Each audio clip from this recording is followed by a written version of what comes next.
following is a presentation of the iRacing eSports Network.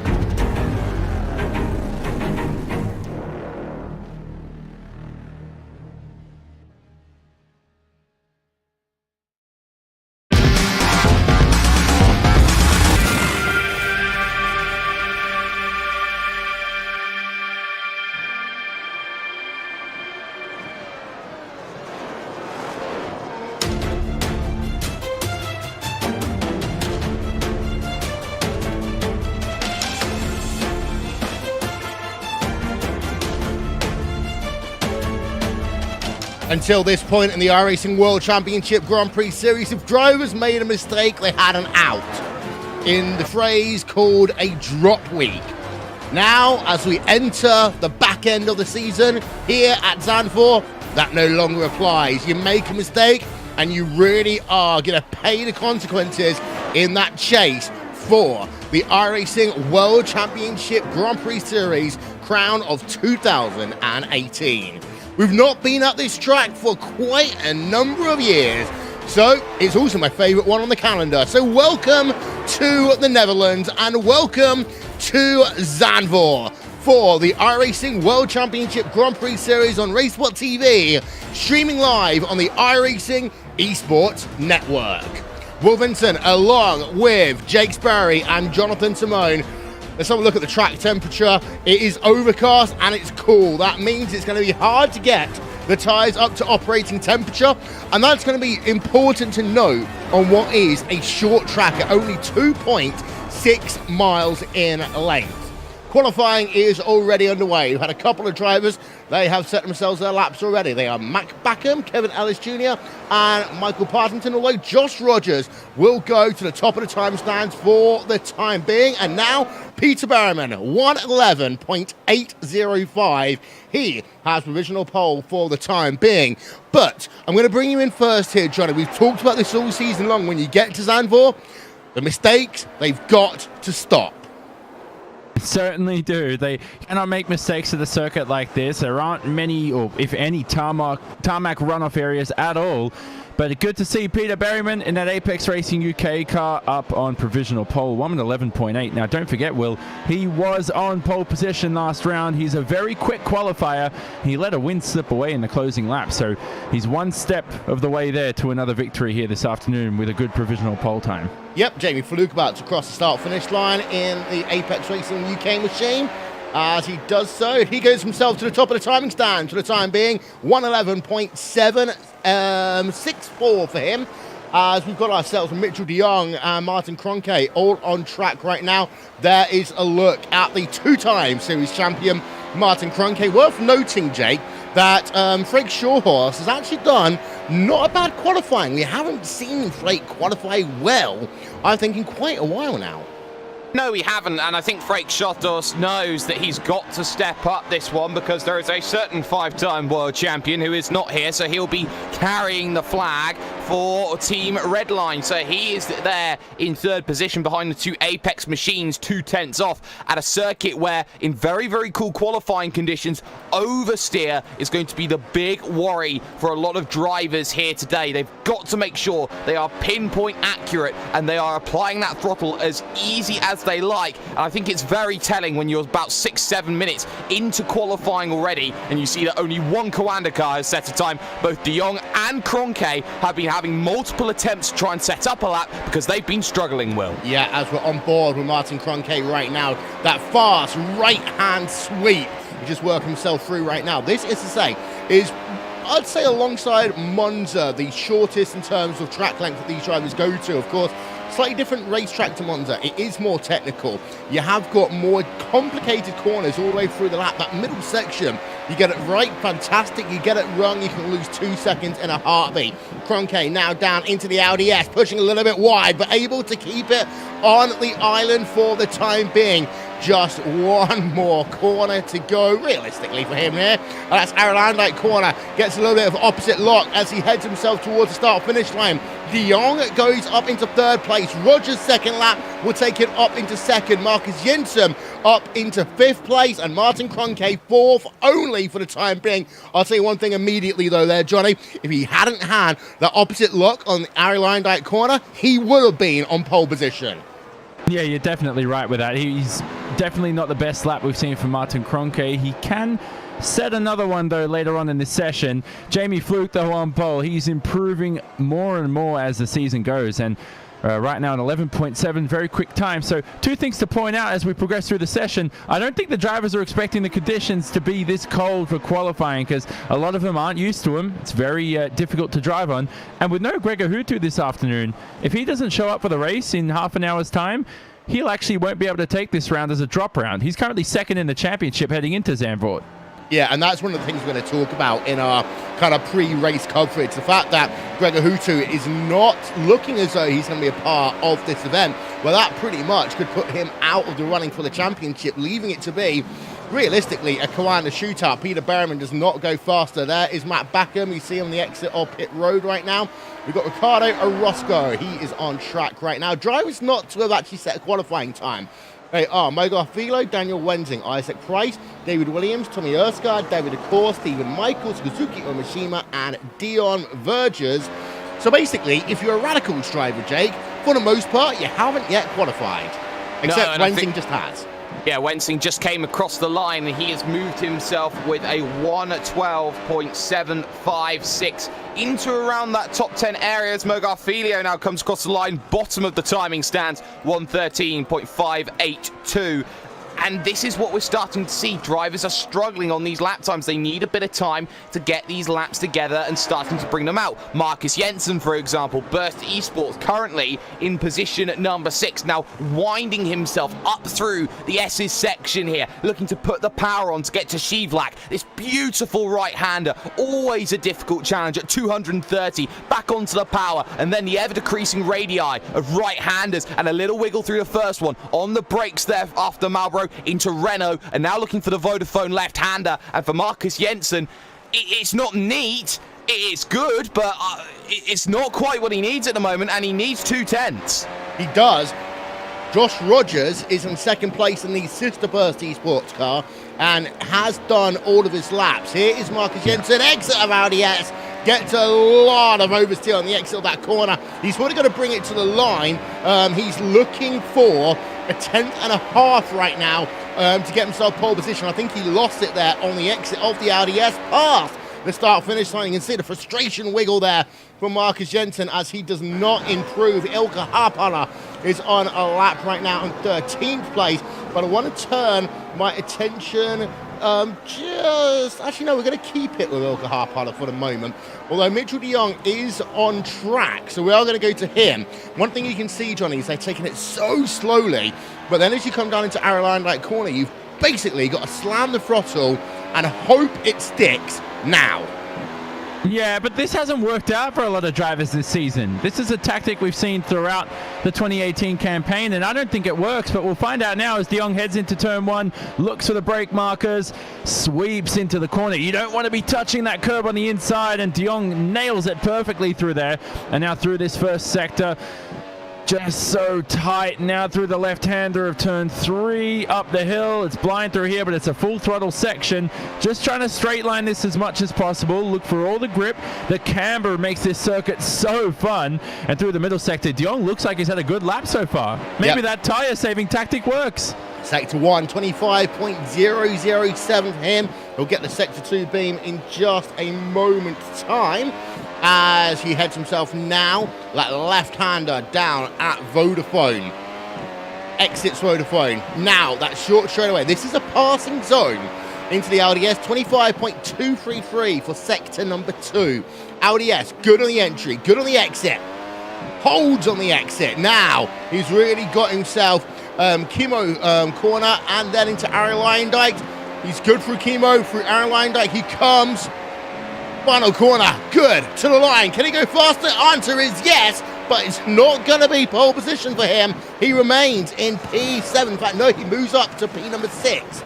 Now, it's all about Martin Kroenke, as Jamie Fluke is also on track. So it's going to be a showdown here between pole position for Jamie Fluke and Martin Kroenke. Here is Fluke. Crosses the start-finish line. He goes slower on his second lap, so not able to improve at all. Now, it's all about the driver of Martin Kroenke setting himself up for a lap. So just take that graphic away for a second. Now he's on to that final lap that he will do in qualifying.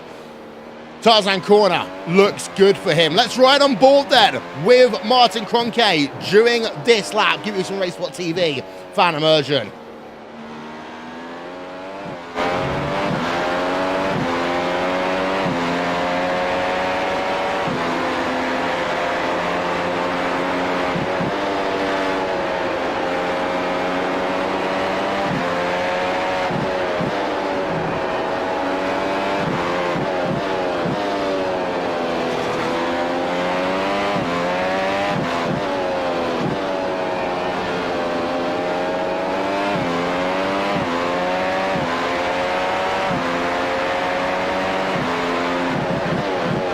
Martin Kroenke is faster than his teammate Mitchell de Jong in both sector number 1 and in sector number 2. Now, 2 more corners for Martin Kroenke to go. His time to be a 1:11.764. Out of our landing corner towards the start-finish line. What's it going to be for Martin Kroenke? It's pole position by 0.2 of a second. Bish, bash, bosh, done. He's got himself pole when he needed to, just like Martin Kroenke quite often does. And well, Jake, he left it late. Only 30 seconds remaining in qualifying, but he's got himself what he wants. Wow. I'm speechless. When you look at champions and you look at what champions can do, they pull out the result when it matters. There was not one single Coanda car inside of that top 3. Martin Kroenke had to step up to the plate, and he knew that he had to step up to the plate, and he delivered. He delivered better than the postman does on a Monday morning. He's done so well with that, and Martin Kroenke in that number 5 with a 1:11.5 has now got himself absolutely home free, the massive advantage at a circuit which is so difficult to overtake at. Qualifying is over. David Williams not able to get his final lap in. So that's it. We are done. And well, for 14 minutes and about 25 seconds of this session, Johnny, it looked as though that Apex Racing UK were going to have pole. That has shifted. And on what is going to be a very interesting day for the championship, this is Martin Kroenke. He's done this the last, I think, 4 seasons. He's been probably arguably the best driver closing out a campaign. Better than Gregor Hutu, better than Hugo Louise, better than any other driver, and he's doing it again. He almost has no weakness. You know, normally in sports, you try to scout someone and you try to say, oh, we're going to limit them to this and try and make them lose the race doing this instead. But he's a quick qualifier, quick racer, good overtaker, mentally strong, smart. He's got the whole package, and we see it again in qualifying. Not only does he snatch pole, but if you're not demoralized, you don't care. Those guys in the Apex cars of Jamie Fluke and Peter Berryman, the young gun of Josh Rogers, just you put in all that work and all that effort to qualify in 2nd and 4th, and you can't grab a win. I'm telling you, those guys are working their butts off, and they just cannot knock this guy off the top step of the qualifying podium. Who knows what will go on during the race? We're going to talk about all of that in our pre-race coverage, I'm sure, Will, because this race, by the way, I'm telling you, with Kroenke on pole, it's not over from here. It's not. I will say one thing very quickly, and we can give you a statistic, and I know you both like that. In terms of the World Championship Grand Prix Series, ever since Coanda started, in the last third of a season, Martin Kroenke's always been the best driver. It's one of these things we often talk about, how teams sometimes have tough starts and then peak at the end. Well, he's normally been pretty good all the way through, but ever since Coanda started, let's not forget, it was around this time of the year, a few years ago, that Coanda started. Of course, before that, they were 3D Gaming. Ever since then, Kroenke's always been good in the back part of the season. Let's have a look at your qualifying results.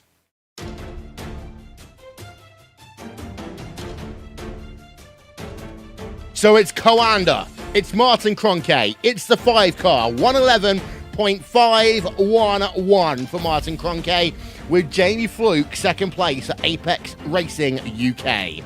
Third place will go to Burst eSports, Joshua Rogers. Fourth place to Peter Berriman and Apex Racing UK. And then you got Team Redline, the only Team Redline driver of the day, Prix Shawhorse, in P number 5. Mitchell de Jong for Koana Simsports in 6th place. He is almost 4 tenths of a second behind his teammate Marcus Jensen in 7th place, Mike Backham in 8th, Stephen Michaels in 9th, and Kazuki Umeshima rounds out your top 10. Go back a little bit, you'll notice that David Accor is in 11th position with Ilka Hapala in 12th. The three Orion race team drivers, get this, separated by 4/100ths of a second on track, from David Accor, Ilka Hapala, and then Yao Vaz in 13th place. You got Pash Gergis in 14th and Tommy Erskine in 15th. Kevin Ellis Jr., not a good showing for him here today in the Apex Racing UK car. He can only manage P number 16. Banis Remniak, Vortex Sim Racing in P number 17, with the 4th Orion race team driver almost half a second slower than all of his teammates. That is Dion Vergers. Isaac Price in 19th place for SA Racing, G2 Logitech G, and then Koana Simsports' David Williams rounds out your top 20. Finally, we have a look at the last 6 drivers, and it's a horrible, horrible story if you're Positive Sim Racing or Radicals Online. Radicals Online, 4 drivers inside the last 6 positions here today. They will certainly not be happy with this one. Daniel Wensing in 21st, you've got Mo Garfilo 23rd, Paul Ilbrink and Michael Partington, row number 13, bringing up the rear here today. We mentioned it already, some teams might have been caught out by the tough qualifying conditions, but we still got a race to go here on RaceSpotTV and on the iRacing eSports Network. We'll take a quick break and we'll be back with more after this. So, you want to race in NASCAR? The road starts here. Introducing the eNASCAR Ignite Series powered by iRacing. This is the gateway for all aspiring 13 to 16-year-olds. Starting June 20th, ignite your dreams of one day racing in the top tiers of NASCAR. Go to www.iracing.com/ignite for full details. So what are you afraid of? Those feelings are made up. For anyone asking who is the best, we putting our hands up. 4 more kilometers. Oh, there we go! They cut! This time, like the last time, I'm moving so fast, I'm ready to ride. Kroenke! Down to the inside of Hoosie's off! Passenger throws the block, and he will keep him behind him. My time, none of you people can tell me to stop. Lower the lights down, hand over my crown, hand over my heart. I do this for my town, I do this for my crowd. So turn me up real loud. My time, none of you people can tell me to stop. Turning the track up, I'll never go back down. Hand over my heart, I do this for my town, I do this for my crowd. So turn me up real loud. My time, none of you people can tell me to stop.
Welcome back to RaceSpotTV and the iRacing eSports Network. Well, this is a look at the championship standings heading in to this event, and this does not include the drop week, though.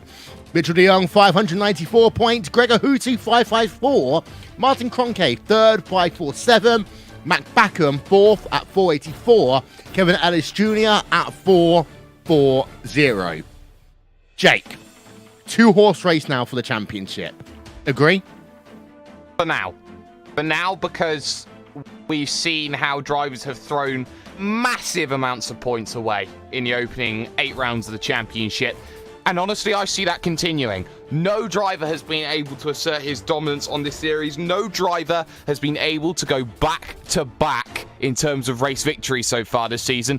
And as things stand, Mitchell de Jong has to come back from even further than he did at Imola, where he qualified 5th, to go and win this race if he wants to go back-to-back. No driver can seemingly put 2 great rounds together. That's why I say Hutu's still in this championship, despite the fact he's not here. Okay, Johnny, I'm going to split this into 3 different groups. The top 3, I'm going to draw a line right there. As you can see, I'm not very good at drawing lines in the screen. But de Jong, Hutu, and Kroenke, they are the main people that's got a chance of winning the championship. Right? Agree. You can agree with that one? Not Mac Backham? Then you got your second group. That is going to be Mac Backham, Kevin Ellis Jr., Peter Berryman. They are the people that if something happens to de Jong, Hutu, and Kroenke on a regular basis, could swoop in. I think at the moment, Backham's too far back. You got to put him into the second group. Because simply put, I don't think even if he was to, get podiums every round of the championship remaining, I still think that there's enough of a buffer now for de Jong, Hutu, or Kroenke to kind of make sure that they can keep themselves that victory, or that championship victory.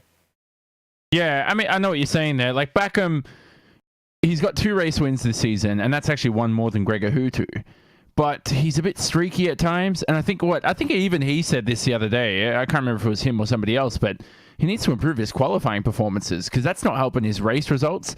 So he's lacking some sort of one-lap, low-fuel speed at the moment, which he needs to find. But those drivers of Kevin Ellis Jr., Peter Berryman, Josh Rogers is way far off. He's another 70 points behind Berryman.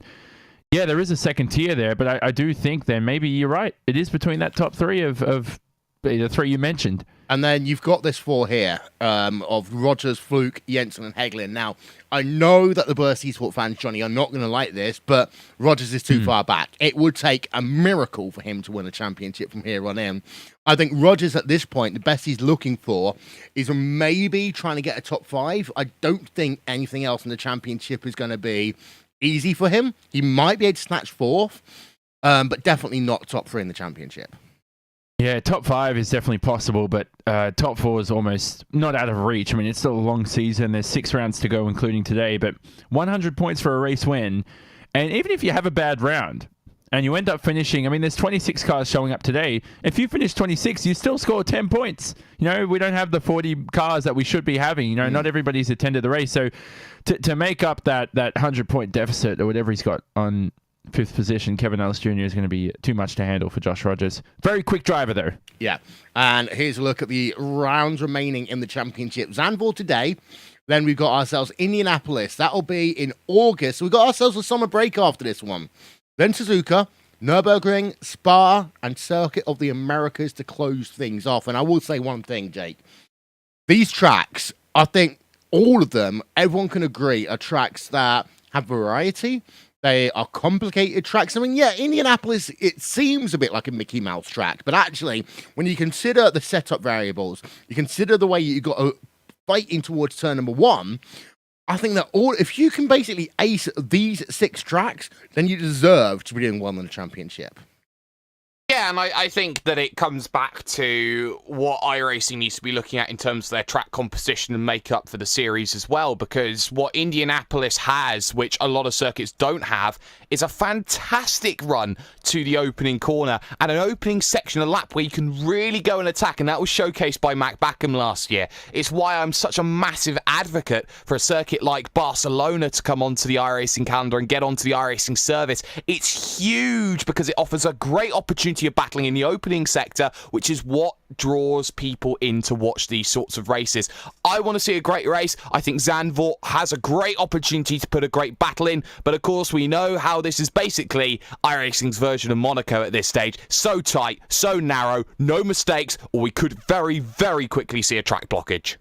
Yes and no. I mean, yes, you can see a track blockage. I would say, though, in comparison to Monaco, there are two places here, Johnny, that you can easily overtake at. First one is right there, Tarzan Corner. And you've also got one into the Audi S right there. There are two big overtaking opportunities here. And I mean, Tarzan, one of the beautiful things about it is it is banked. So you have the opportunity to really run the inside or outside into that corner. And of course, then if you stay side by side, you've then got turn 4 as your pinch point. Can I just say, though, none of those are really actually good overtaking spots. They're good for this circuit. It's so difficult, though. You know, you run out of the left-hander at turn 9, you head into the Audi S in the braking zone at turn 10. I think this race today is almost... I mean, we're not going to sugarcoat things. It's not going to be easy to overtake. So drivers before the race have been discussing strategy. Very short pit lane today. But the reason why drivers are going to choose to one-stop is because of the overtaking issue. So you could see tires at...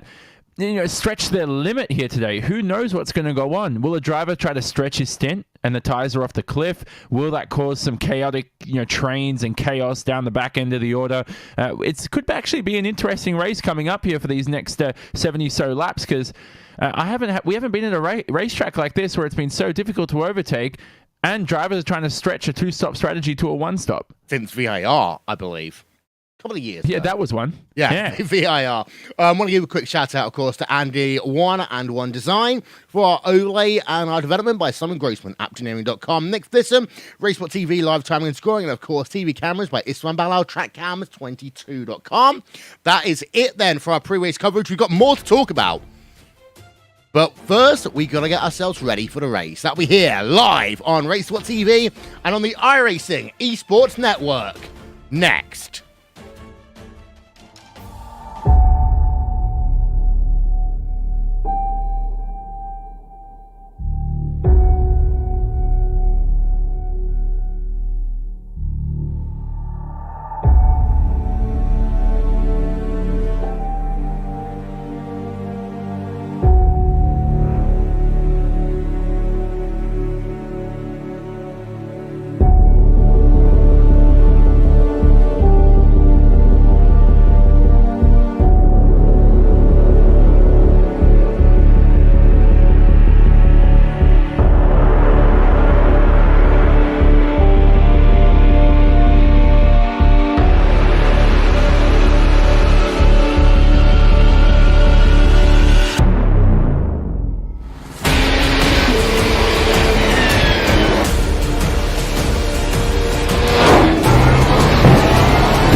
What are you afraid of? Those feelings are made up. For anyone asking who is the best, we putting our hands up. 4 more kilometers. Oh, there we go! This time, like the last time, I'm moving so fast, I'm ready to ride. Frankie! Down to the inside of Hoosie's off! Passenger throws the block, and he will keep him behind him. My time. None of you people can tell me to stop. Lower the lights down. Hand over my crown. Hand over my heart. I do this for my town. I do this for my crowd. So turn me up real loud. My time. None of you people can tell me to stop. Turning the track up. I'll never go back down. Hand over my heart. I do this for my town. I do this for my crowd. So turn me up real loud. My time. None of you people can tell me to stop.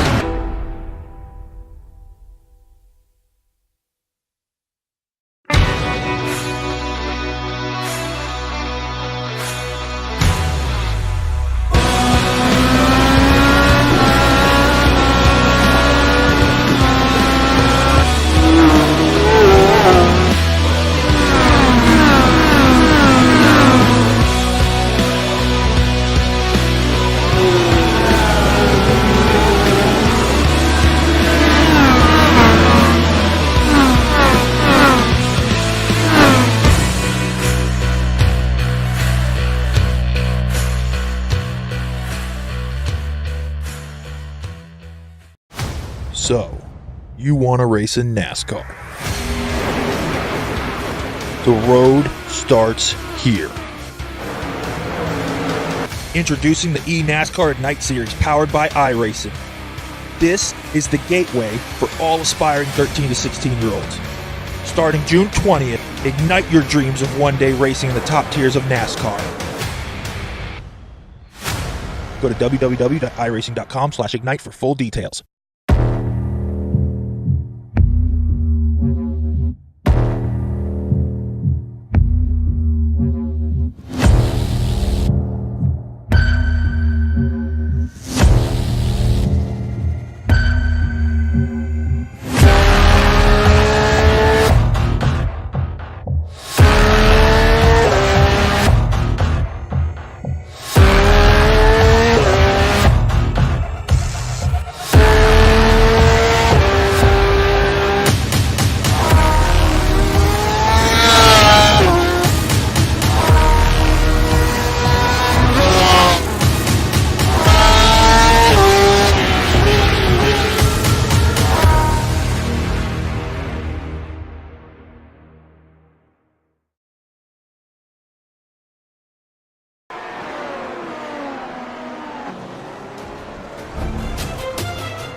Well, this one could be fun. It's Zandvoort. It's the iRacing World Championship Grand Prix Series, and it's a track that is tight, it is technical, but can still produce some thrilling racing. Welcome to the Netherlands. Welcome to the iRacing World Championship Grand Prix Series here on RaceSpotTV, streaming live on the iRacing eSports network with Will Vincent, Jonathan Simone, and Jake Sperry. In terms of the track conditions, qualifying, it was miserable. It's a little bit better. It's 72 degrees Fahrenheit. It's high humidity, partially cloudy skies, but oh my word, is it a windy one here today. Going to be racing for 71 laps, or about 305 kilometers. This track debuted in the first ever season of the iRacing World Championship Grand Prix Series, but there's one driver who was there back in 2010 who's not here today. That is Gregor Hutu. Johnny, in terms of his championship, it's a dent. It's not quite a final blow.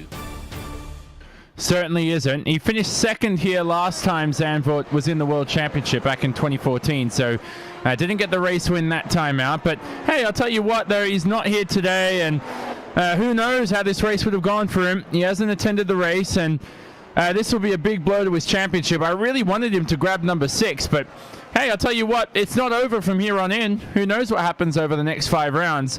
He could still fight back, but for now we focus on those Coanda SimSport drivers of Kroenke and de Jong, the 2 championship chargers in the top 3. They have some young guns coming to chase them here today for the race. Jamie Fluke is one of them. Josh Rogers, another of course as well. And don't forget last round's pole sitter in Peter Berryman in that number 69 Apex Racing UK car. Interesting race coming up. We're expecting 1 or 2 stops, most likely a 1 stop, but for someone brave enough, for someone who's has the ability to pull off any overtakes, they'll be electing for that 2-stop strategy. Yeah, of course. We've also got another big event here going on iRacing, and that is the 24 Hours of Spa. Let's quickly check in with Connery Maddock, Jack Stiles and Alvin Nieves. Getting to the end of that first stint, it's always an achievement, which for some drivers is actually, it's one of them things. Maybe some of these obviously top split, these drivers would have done a lot of practice, a lot of them actually coming over from the Pro Series, so a lot of that practice can then be put into effect in this event. And actually for some of the teams, it's just a case of, well, stick the same setup on that we had last weekend and out we go. It's just 4 times the length, and I think that's for some of the teams what they may have done. For Pure Racing Team, clearly that strategy must have worked. They're currently 1 and 2 and have got a nice 4-second advantage over Alexander Voss and team number 33 in that number 1 Audi. Tia Martin Esports behind. As you said earlier, race pace hasn't been there. Maybe it will come back later. Maybe they're going for a slightly more reserved strategy. Who knows? It's a Well, that was the 24 Hours of Spa, of course. RaceSpotTV, we're doing 18 hours of coverage. Our friends over at V8 Online will be providing coverage through the night. And Jake, well, you get to spend your morning with breakfast with Will and Co, as it's called. I will be spending my breakfast with Will and Co. Not the first time this year I've spent my breakfast with Will and Co, but I'll certainly be spending a couple more breakfasts with Will and Co a little bit later on in the future. But Will, I have to be honest here. I am excited for this one. I haven't seen Prix Showthorst up this high for a very long time. I want to see him do well. Jamie Fluke is now starting to find the pace that makes him a legitimate challenger at the front of the field. Josh Rogers again with another very consistent qualifying and a circuit that is very, very unpredictable. I am pumped. Yeah, let's have a look, if we can, at your starting grid for... Nope, we can't do that, unfortunately. So what we'll do is we're just going to keep it as it is for the time being. But Martin Kroenke on pole position here today. Well, Jake, question. Now he's got pole position on the track that's hard to overtake at. He's got two options. Go as fast as he can and two-stop it, or hope that everyone else is one-stopping and just play with the field. He'll do what the rest of the field would do, and he'll go for the most optimal time. That much is a guarantee. When you're at the front of the field, you've got all the cards in your hand, so you know that you have the ability to go out there and do whatever it is you want. It's up to everyone else behind to go and make that game changer.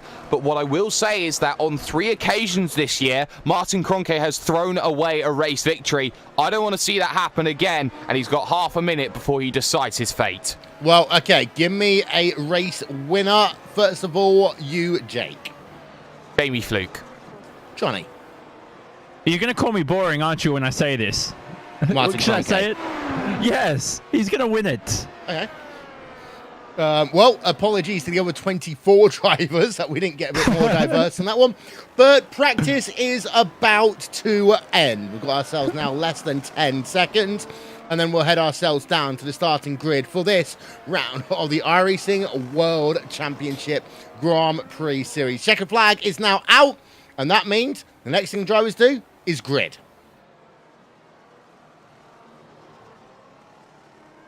While, of course, in the iRacing World Championship Grand Prix Series, it always comes to a part of the year where the pressure just builds up a little bit more.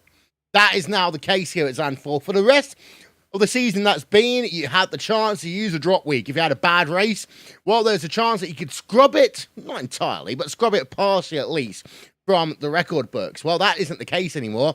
And the mistake you make is going to be amplified in terms of the championship and everything else surrounding it. So, from here on in, you're going to probably see drivers being a little bit more aggressive on one side, but a little bit more conservative on others. The drivers being conservative, well, they're likely to be the likes of Carana SimSports' Martin Kroenke and Mitchell de Jong. De Jong, in particular, starting P number 6 here today. He cannot afford to have himself out down at turn number 1 because it will change the face of this championship quite dramatically. The lights are on top of the gantry. We are ready to go racing here at Zandvoort. The lights go on. The lights will go out, and here we are then, racing once again at Zandvoort in the iRacing World Championship Grand Prix Series. Fantastic start there by Martin Kroenke, but behind, that was a really good start by Josh Rogers in 3rd place. We're on board with him right now as they run down towards turn number 4 for the first time. All drivers get themselves through the first couple of corners. There's a little bit of two-wide racing going on down at your rear, but one thing for certain, Martin Kroenke had a fantastic start. Mitchell de Jong, championship leader, is up 1 place right now, putting the pressure on towards Frank Shawhorse, but in turn, not Frank Shawhorse, Peter Berriman even, but in turn, you got yourself 5 drivers out front. The question's going to be, who is going to break away the quickest? Well, I'll say one thing there, Jake. Not a lot happened as I say that. Ricardo Orozco locked up then into turn number 7. What's going on? Shot around. And that's a big one there. It was a dive down the inside by a Coanda machine. That was Matt Backham, Dutchman on Dutchman. And well, the two hometown boys ended up coming together. I thought that was a little optimistic there by Matt Backham. He drops a position as well to Marcus Jensen. We also saw in the opening lap an incident between Wensing and Remenick.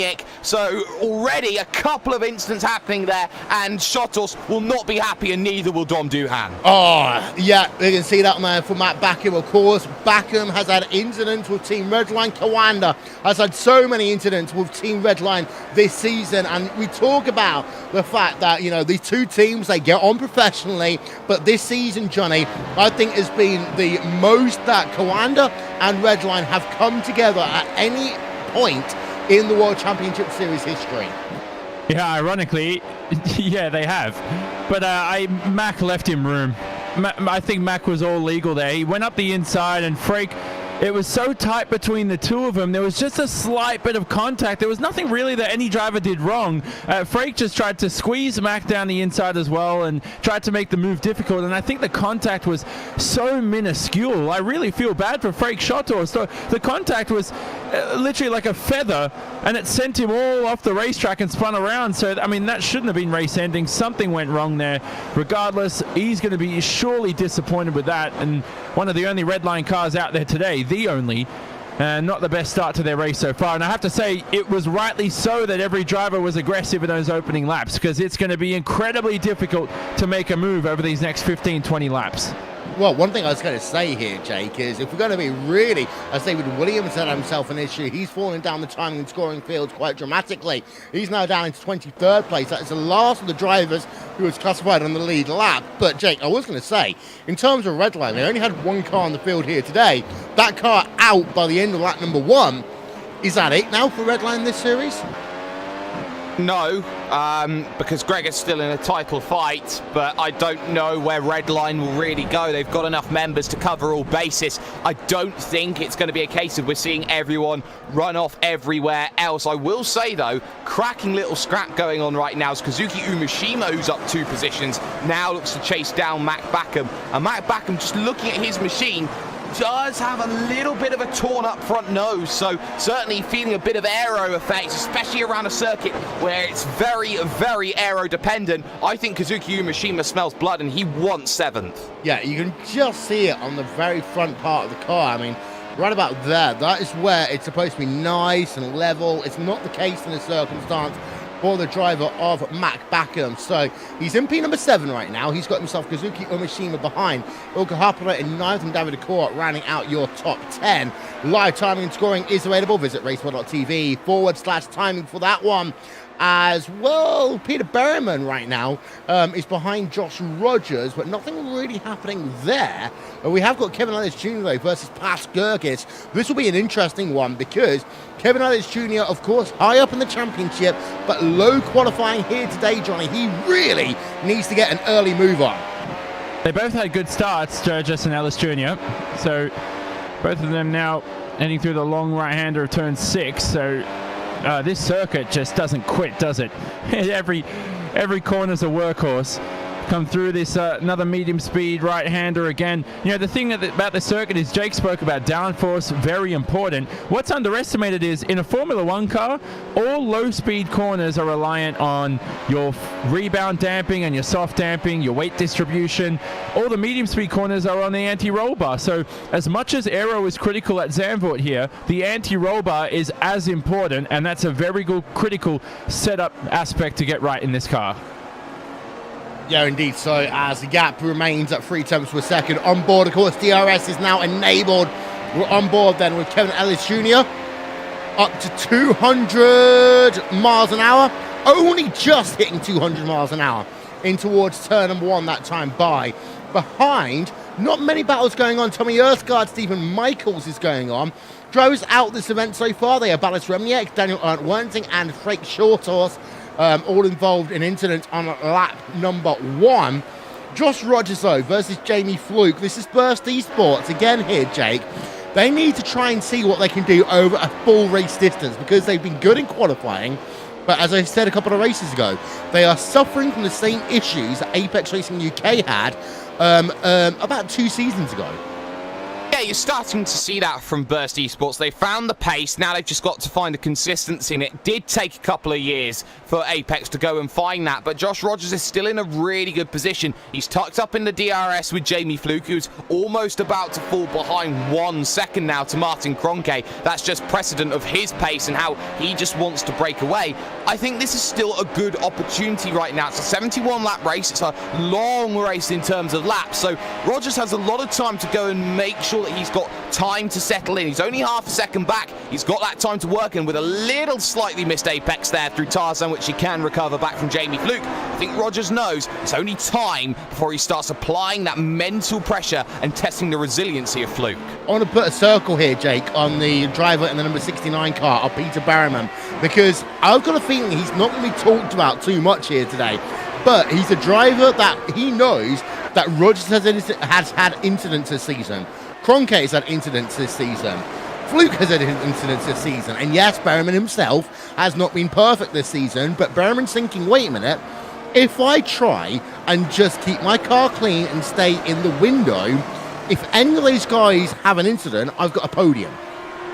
Yeah, I think that's exactly the right mentality to have. He knows that he's got a podium opportunity, so he might as well just sit and wait, maybe try something with the strategy to unlock himself the potential to make the moves. He was fantastically close through the Audi S, but unable to really put that power down to attack Rogers into Kumo box. But you're always trying to set this run up through the final corner and then looking towards Tarzan turn number 1 to make that opportunity happen. And for Berryman, he knows that Jamie Fluke is acting a little bit of a hindrance at the moment, despite this pair being teammates, because it gives Josh Rogers the draft and an opportunity to go attack once more. So everyone looking for moves, everyone looking for opportunities. Here's Kevin Ellis Jr. having a half look then on a certain Mr. Jurgis. Jurgis going defensive into the opening corner. Good run there from Kevin Ellis Jr. and he's not quite got the run heading into Gerlach at 2. No, but meanwhile, Johnny, it's worth noting that last time by, Jamie Fluke lost time to Martin Kroenke, but gained time to Martin Kroenke, but was losing time this lap. Meanwhile, Pash Gergis in that core sim racing car under immense pressure from Kevin Ellis Jr., who's running in 12th place. And Ellis Jr., we talk about, do you be aggressive or do you be conservative? Ellis Jr. has got to be aggressive in the last part of the season.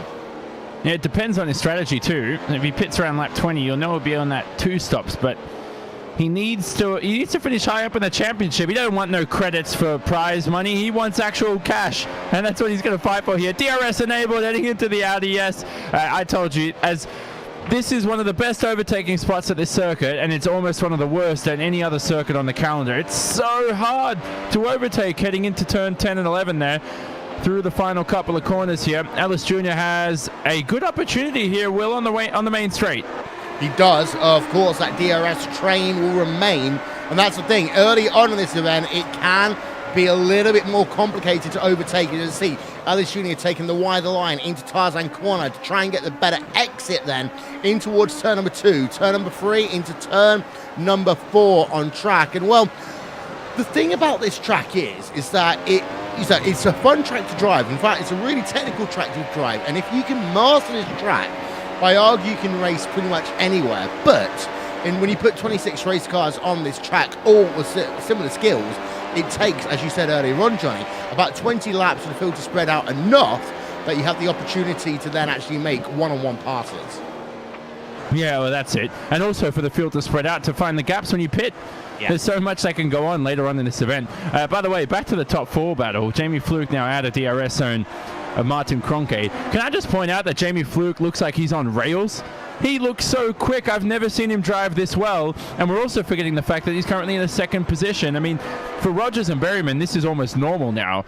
But for Jamie Fluke, he's taken a step up today.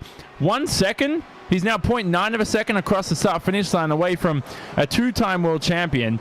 Incredible driving from Jamie Fluke so far. He works in software engineering and IT. I might have got the software engineering part wrong, actually, there. And he continues away here through the first sector. A man who is passionate about sim racing, who's a great dude off the track, now trying to fight for his first race win. Having a look at that battle on Peter Berryman, Josh Rogers, 3rd place, 4th place, but going to go to Martin Kroenke because we say that Fluke is out of DRS range, Jake, and it's only by a 10th right now, and it keeps on flittering down to 1.0, then up to 1.1, and back down to 1.0. Fluke right now is really driving hard just to remain within that 1 second window. I worry, however, that as he does so, he might be putting a lot of pressure onto these tyres. And let's not forget, qualifying was overcast. They had to get the heat in the tyres in order to make them work. Now it's windy and the skies have parted a little bit. That means that these tyres will heat up more quickly on this racetrack outside of their operating window to the point they're going to fall off. Well, they're going to be worn out a little bit faster, and that's no surprise then for Jamie Fluke. And he knows he's got to stay within a second of Martin Kroenke. And on that lap, that gap looks to extend to now 1.3 seconds there or thereabouts. That's just the watershed moment. I think Martin Kroenke can officially say he's broken now. He's got the gap that he wants, but he can't afford mistakes. And of course, Martin Kroenke, ever the driver who makes the least mistakes, always up there, the man with the least incidents in a series. I think he averaged less than 1 incident a race in 2016. Such was how good he was at keeping a vehicle on the island. Jamie Fluke's got his work cut out right now, because the moment it goes away from attacking, there's Josh Rogers. He's got DRS, and he'll soon think about defending. Yeah, earlier on we talked about Kazuki Umeshima versus Matt Backham. This is currently going on for P number 7 on track, as Matt Backham, his last couple of laps have been comparable enough to Kazuki Umeshima. Umishima's not found a way to get past, although he has gained in net average over the last 3 laps of 0.2 of a second. The issue is, Johnny, he still, I say that, actually did gain quite a bit then for that DRS into the Audi S, but he's still half a second back. The fascinating thing I find in general about Umeshima is, as he now gets closer and closer through the final couple of corners, he's only 23 years of age. And remember, he almost won his first race wheel at 19 years of age. He's still a young prospect. And this guy can get quicker and quicker over time. Then I was going to say, he had a peak there, didn't he, from 300,000 meters back. And I'm like, don't go for it, Kazuki. But only he's the perfect man to pull off overtakes here today. And he's just incredibly quick out there. I like it. Alice Jr., by the way, just heard news from our insider, Jake Sperry, that he has passed Pascal Sturgis. Yeah, he has. So let's get ourselves a replay of that one then. And this is Kevin Ellis Jr. versus Pash. Here we are. Here's a replay. He's going to do it on the exit of Arline Dyke Corner. Of course, famous IndyCar driver, Indy 500 champion in 1996. And then Kevin Ellis Jr. just made the move, dive down to the inside into Tarzan Corner. That was an easy one there, Jake. Yeah, that was about as easy as you're ever going to get it here at Zandvoort. Just pick the run up out the penultimate 2 corners and get that charge to the bank turn number 1. I think that's what every driver's looking at here and trying to make happen. Now up for Kevin Ellis Jr. is Davide Decorps, and Decorps, probably with new reinvigorated life at the moment, has really been excited about getting back into this MP4-30, finding the pace that he found in events such as World's Fastest Gamer. I think that Davide Decorps knows that he wants to be up there at the front, has the ability to be up there at the front, but just hasn't quite been able to show that one ruthless little bit that he has, as Kevin Ellis Jr. takes a massive wide line through Tarzan. Johnny, you've got a bit of a comment there about Gergis's move. Oh, yeah, I was saying, I don't know why he wasn't more aggressively defensive, if that makes sense. I mean, if you defend the inside at turn 1, and then obviously you're going to be slow out of the exit of turn number 1 all the way to turns 2 and 3, those tight S section, but you can still defend the corner through those next those stages of the lap. I mean, it bottlenecks into those corners and you'll be fine. So Georges there lost the position. The only other way I can think is either he had a brain lapse and he didn't think properly, or he's just sick of pushing right now to stay in front of Kevin Ellis Jr. and he just wants to conserve these tires just for a little moment. Next victim for Ellis Jr. is going to be David Decorps and the Orion Race Team 07 machine. We talked about World's Fastest Gamer.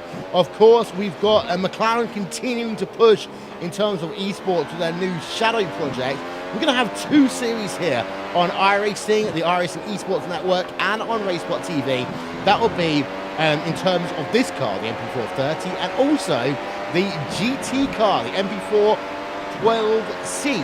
2 series, and we're going to be broadcasting races for you each Sunday night for those. More info to come soon on iRacing and on RaceSpot.tv. Let's actually talk about the Orion race team for a moment, because they managed to get themselves into the top 10 right now. Ilkka Haapala runs himself in 9th place, and David Core running themselves in the 10th position. And, well, Jake, one thing that fascinated me is how close those 3 drivers were in terms of qualifying this race. They were separated by less than half of a tenth of a second. Well, that just shows you that consistency is certainly key, and when you get a good setup and it works for all the drivers, when they are so close, it shows that A, they are all equally as good a talent as each other, and B, it shows that the team has itself some very good collective pace. So they'll be looking to use that consistency to get some results, and if a driver drops out here and there due to a crash or he's had himself a technical issue, it puts themselves still in a situation where they're still going to get some great results. If it's not Haapala, it's De Korps. If it's not De Korps, it's João Vaz. That's the sort of consistency you're looking for in a series like this, and that's what Orion, time in and time out, have done again and again and again to get themselves right up there.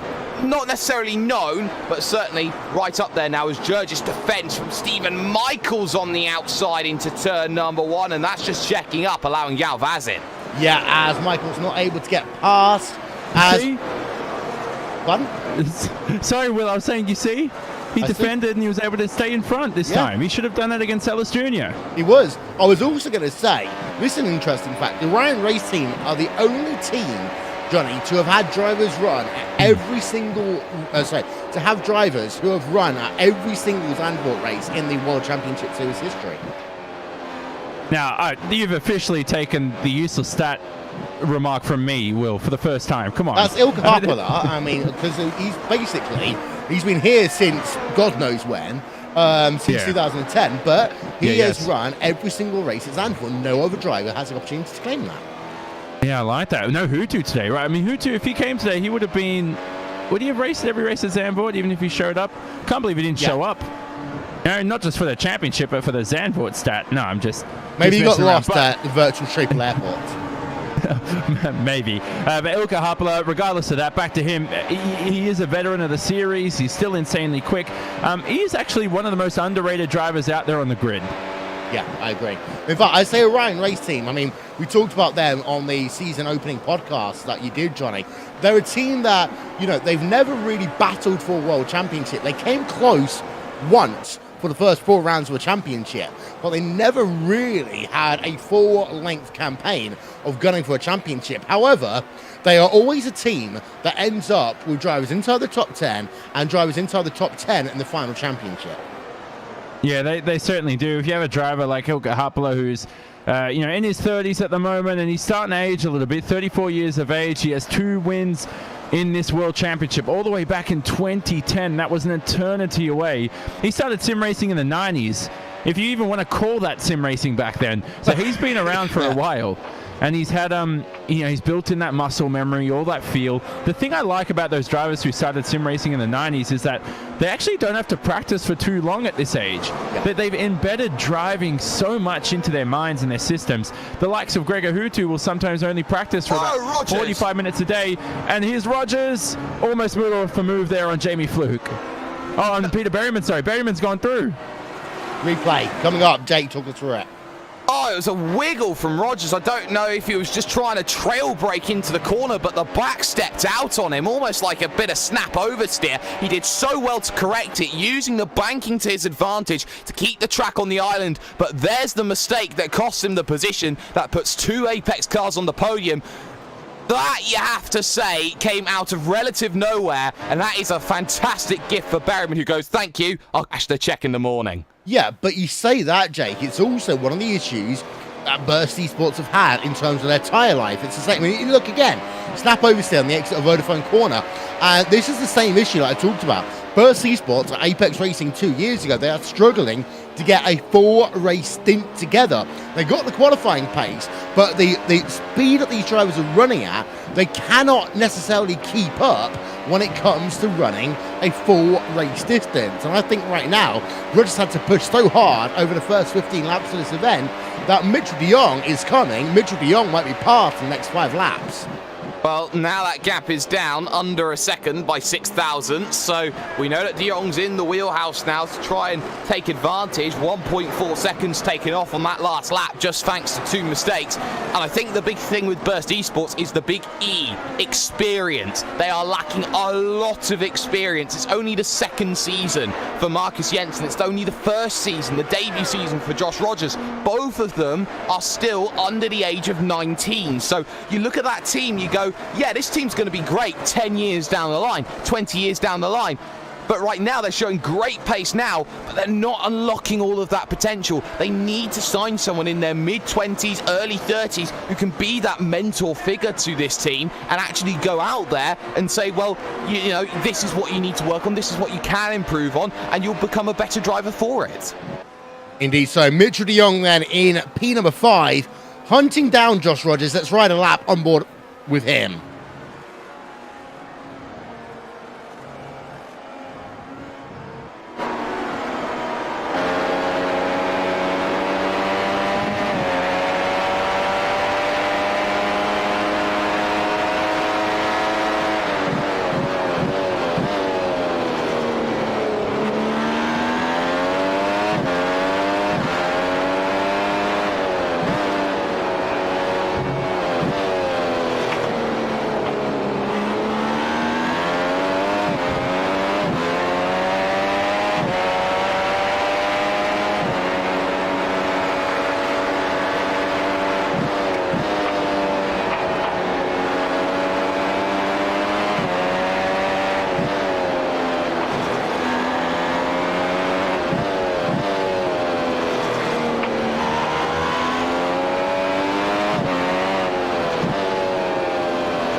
Two-stop window coming up then, Johnny. If you are a driver looking to try and do that, we've got Marcus Jensen, who has already come on towards pit road. He did himself a time of 4.2 seconds. So it looks as though he's on that two-stopper.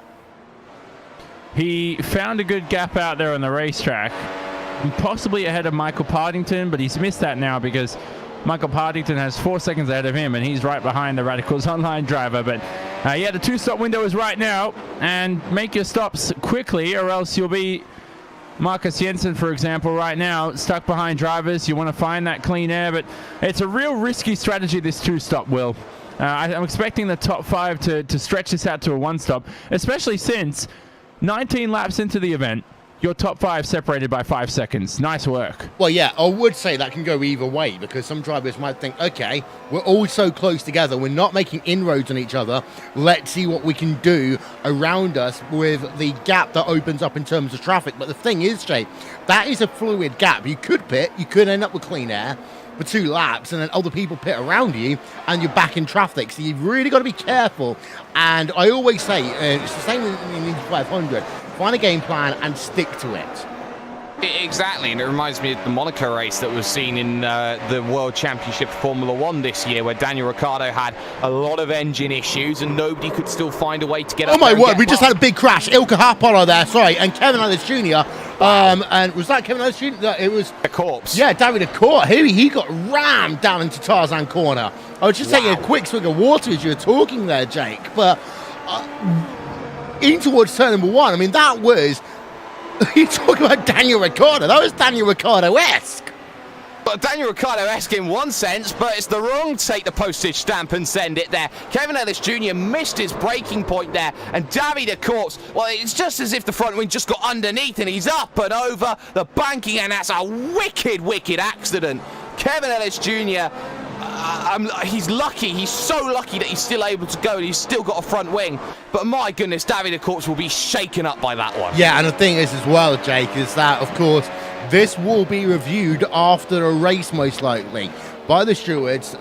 So, Kevin Ellis Jr., if he gets a penalty, remember where he is in terms of championship. Remember what I said about making no mistakes. Even though Ellis Jr. is still running this event, if you go to the next round of the championship and you have to start from the rear of the field, that's going to be really hard. It is, and that's what's going to hurt. But for Kevin Ellis Jr., he's got the position that he wants, but it's not the one that many people expected, as Mac Backham, I do believe, has come down onto the lane, followed swiftly by Kazuki Umeshima. I think that's an oversight from Umeshima, who actually has got out far and beyond ahead of Mac Backham. Backham had damage. Yeah, that was the front wing change, wasn't it? Yeah. Yeah, Backham did a 10.5 second pit stop there. It's saying 0.2 seconds for Kazuki Umeshima. That is not the case. But Matt Backham did a pit stop of 10.5 seconds there, and he's struggling as a consequence. Front wing repair then from Matt Backham. That's put him all the way down in P number 15. Marcus Jensen has, by the way, got himself past Michael Partington, and get the gap already there, Johnny. He's up to 3.6, so that shows you how much time he lost behind Michael Partington.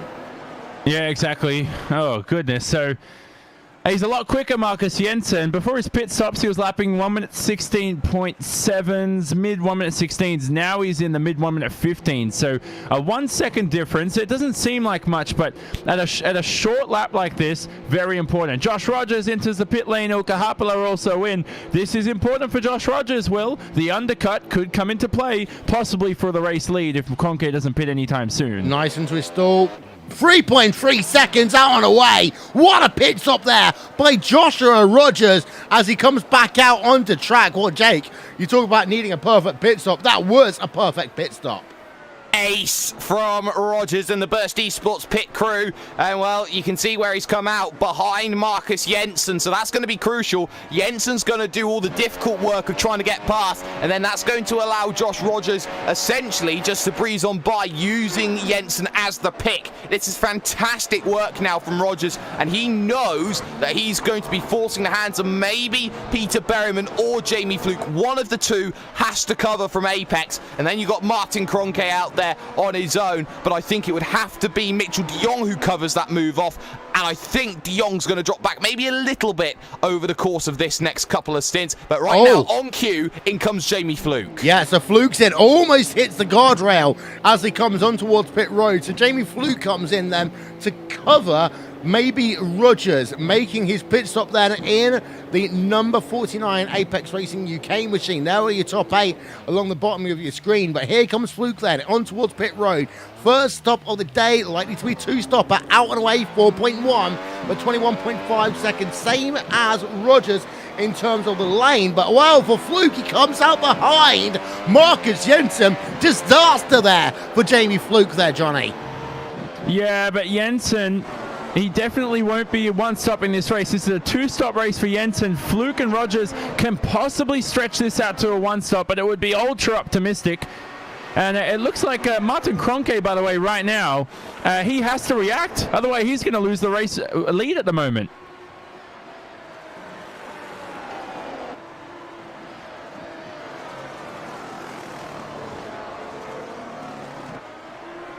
Well, you understand that a lot of drivers definitely put themselves in a position where they either have to make a move or not. And look at that, Kroenke covering it off, absolutely perfect. Goes down onto the lane, absolutely perfect. Same with Peter Berryman as well. De Jong stays out, so he's going to go out there for the Uber undercut. But keep an eye on that FA Racing G2 car in the pits, Isaac Price. He's out of the event. He did that 3 laps ago with a heavy, heavy bit of contact into the final corner. Kroenke into his box, up and down, Berryman up, Berryman down, out and away though goes Martin Kroenke, retaining the race lead. Indeed so. So we've got ourselves Mitchell de Jong now leading the way in this event. There is Martin Kroenke after coming out making his first pit stop of the day. 4.1 seconds for him. 21.6 overall on the lane. Now, worth noting that Jensen did close back up to within 1 second of Martin Kroenke through that pit stop, but now it's going to be really interesting to see what the circumstances are going to be with Mitchell de Jong. Johnny, he might well have tried all he could to save those tyres early and go onto a 1-stopper, whilst everyone else is now clearly on a two-stopper. One or two more laps, De Jong will comfortably one-stop this race, and there'll be no question about it. So De Jong is in a perfect position right now, 15 seconds in the lead. He can stretch this stint out a little bit longer than he likes, just so his rubber can last much better towards the end of the event. But I think it's possible from this stage in. Everybody else that has pitted needs to two-stop. There is no way you can one-stop this race from lap 24, 25 all the way to the end. What I'm liking so far is Marcus Jensen, aggressive strategy, pitted early, now essentially in provisional P2 and on the podium after starting from 7th. Yeah, he's got himself right now the driver of Jamie Fluke behind him. The gap is scored at about 4 tenths of a second. Jensen in third, Jamie Fluke in the fourth position. Worth noting that the biggest loser out of all of that really was Josh Rogers. But Kazuki Umeshima now somehow up into P number 7 in this event. So good running right now by Kazuki Umeshima. But that is because he was one of the first drivers on towards pit road, got the undercut, but the issue is that might hurt him later on, Jake. Well, it's certainly doing well. Umeshima, he made a great advantage in that pit stop window, getting past Matt Backham, who had the damage that needed to be repaired. Now Backham, back in 9th place, has to get past Ilkka Harpala as well. So for now, at least, it's a case of make your way through as quickly as you can. But again, you still have to keep an eye right now on Jamie Fluke. He is all over the back of Marcus Jensen. Jensen will now have older tyres than everyone else who's behind him, and that's going to be detriment to him chasing down Kroenke and Co moving forward, as De Jong now fully commits to that one-stop strategy, going on to his 26th lap on this stint. So Jensen for the moment here under pressure. Big lunge from Jamie Fluke. Door just about covered through turn number 1. Can he have a go at Gerlach? Answer's going to be no. There was the warning shot there, Will. And Marcus Jensen all of a sudden now has 2 very hungry ex-teammates behind him. Yeah, as we ride on board with Jamie Fluke in the number 49 Apex Racing UK machine up the hill. Not able to do anything, but again, all you need to do at this stage is make one little look, a little dance. And again, these guys have been teammates, Johnny, as Jake just mentioned, back at Apex Racing UK before Jensen left. So now the question's going to be, Fluke knows pretty much all of Jensen's weaknesses. Which one of those is going to try and exploit? Yeah, he needs to right now. I think the biggest weakness that he can easily exploit is the tire life. You can put Jensen under more pressure, make him push harder. It's what we saw Ellis Jr. do to Jurgis earlier on in the event. Here they go through. This is the run you need to set up through these final couple of corners, through turn 12 and 13. Get the run out of here. Get as much slipstream as you can. DRS zone available here. One of the 2 DRS zones available. Fluke with an opportunity for P2. Good defensive driving from Marcus Jensen. Around the outside, Jamie Fluke.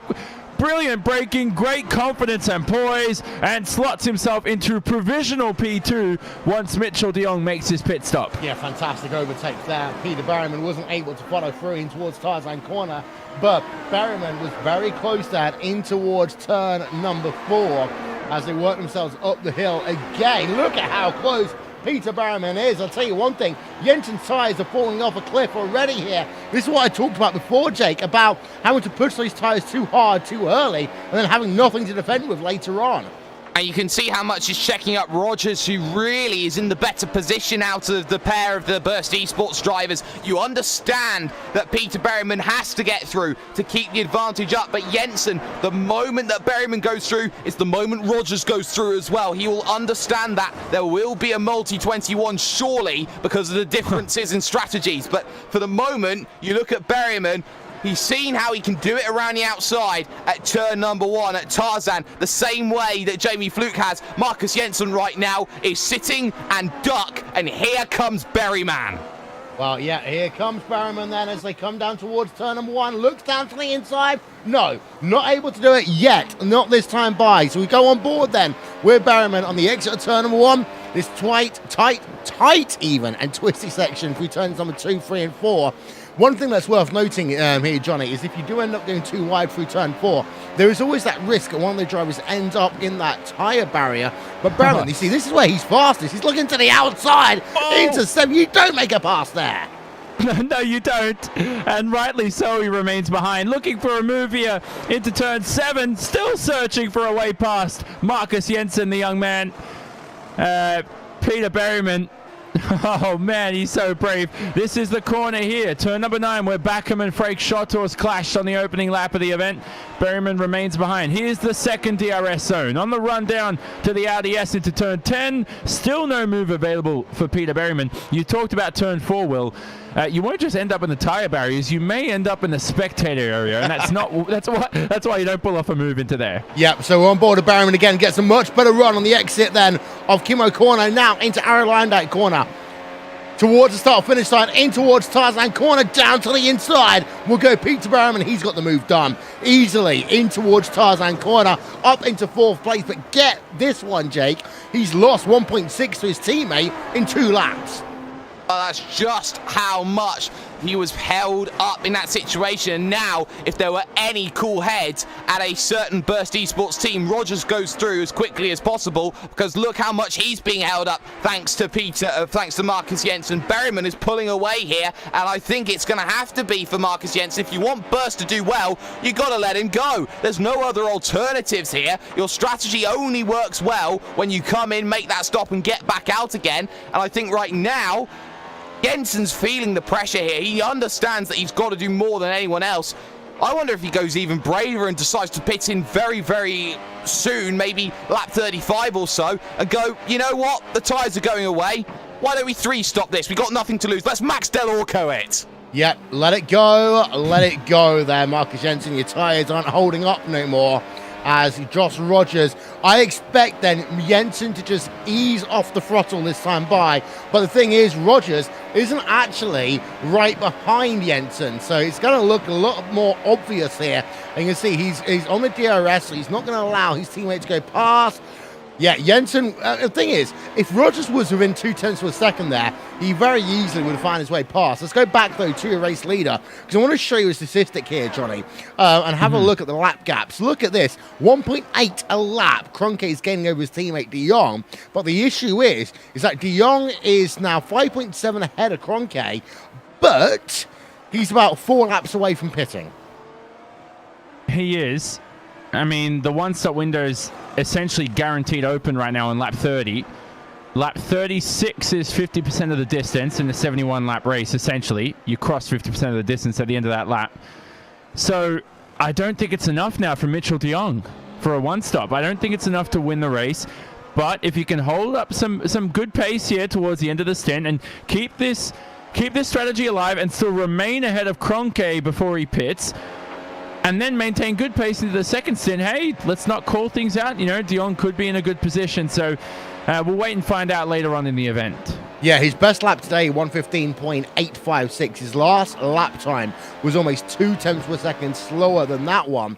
As Marcus Jensen, Josh Rogers, and Rogers' pass move Josh Rogers up into P number 5, Marcus Jensen down into P number 6. Let's get ourselves a replay of that one, but it's pretty academic then, down in towards turn number 1. Yeah, and that's the thing. Jensen wasn't just going to put himself on the brakes if Rogers was half a second back there, Jake. But the second he was close enough, you saw Jensen move to the right-hand side, game over. Exactly, and the moment that it happened was the moment that it was going to be all said and done. We've also got a lovely little battle going on further back as we keep an eye on Kroenke, who's about 2 laps away from catching Mitchell de Jong and actually going for the move. We've got Stephen Michaels versus Ricardo Orozco. Orozco, get this, a track you can't overtake on apparently, is up from 22nd to 13, plus 9. Yep, Ricardo Orozco in the Positive Sim Racing machine. Stephen Michaels, we believe actually he's departed from Positive Sim Racing, but we're still awaiting official confirmation of that one to the World Championship Series. And Michaels then losing out to what may well be a former teammate now, as Orozco is starting to put away. Orozco's next victim will be past Gergis, and Gergis, well, running in P number 12 right now on track. Let's have a look at those movers and shakers so far in the event today, because it's not as big as what we'd normally see here, Johnny, but it is a case of, in fact, that is not right at all, because it's showing Marcus Jensen up 17 places, and so we can't show you that graphic, unfortunately. But it is worth noting that Gerkis has kind of been that driver who's just had people coming up behind him pretty much all race long. He's he'll fight for it. His personality, he's up for any challenge for Carlos Churches. The great young man, and he's very quick as well in the Formula One car. I still remember from years ago, Will, when he came back into sim racing, took a bit of a hiatus from it, and was just trying to learn from everybody and still trying to get himself up to speed. And he's trying to push himself, extremely passionate about things, trying to figure out qualifying. Now he's one of the best sim racers in the world. Yeah. And it just goes to show that, when you know these people before they became great, it's just so fascinating to see a human being's progress, especially when it comes to sports and their own development and the time he puts in. He's very quick. As we just saw Martin Kroenke there breeze past Mitchell de Jong for the race lead. And that one there, I think, was more of a case of de Jong realizing the fact that his tyres are going and he's working now to a number rather than him actually wanting to fight at all, Jake, because I think actually if you had to look at Mitchell de Jong, he was actually just easing off the throttle into Tarzan corner that time by. But this will actually help Mitchell de Jong a little bit now because he gets the DRS for this lap. I believe he'll be on towards pit road. Not this lap, maybe next lap, in my opinion. But de Jong, he's playing an interesting strategy here because, yes, he's not going to win the motor race, but remember, he's qualifying here today. Remember what I said, conservative versus aggressive. De Jong has gone onto an alternate strategy because he thinks that's the only way he's going to make up places in this event. Damage limitation, Will, and that's going to be very telling because Martin Kroenke is looking for his 4th race win of the season. A big slide. He's got to coming come off in the this exit of the lap. Audi. Yes, he has to come in. The tyres are shot. They are off a cliff. He is running lap times 2 seconds a lap slower than everybody in the top 4, top 5. So surely de Jong's got to think about diving onto the lane. And no, he stays out even longer. Mitchell de Jong right now is a target, and this is only going to allow Berryman in. This is only going to allow Jamie Fluke in. The only thing he'll be hoping for is that he can hold up Peter Berryman a little bit more before he decides to come down onto the lane.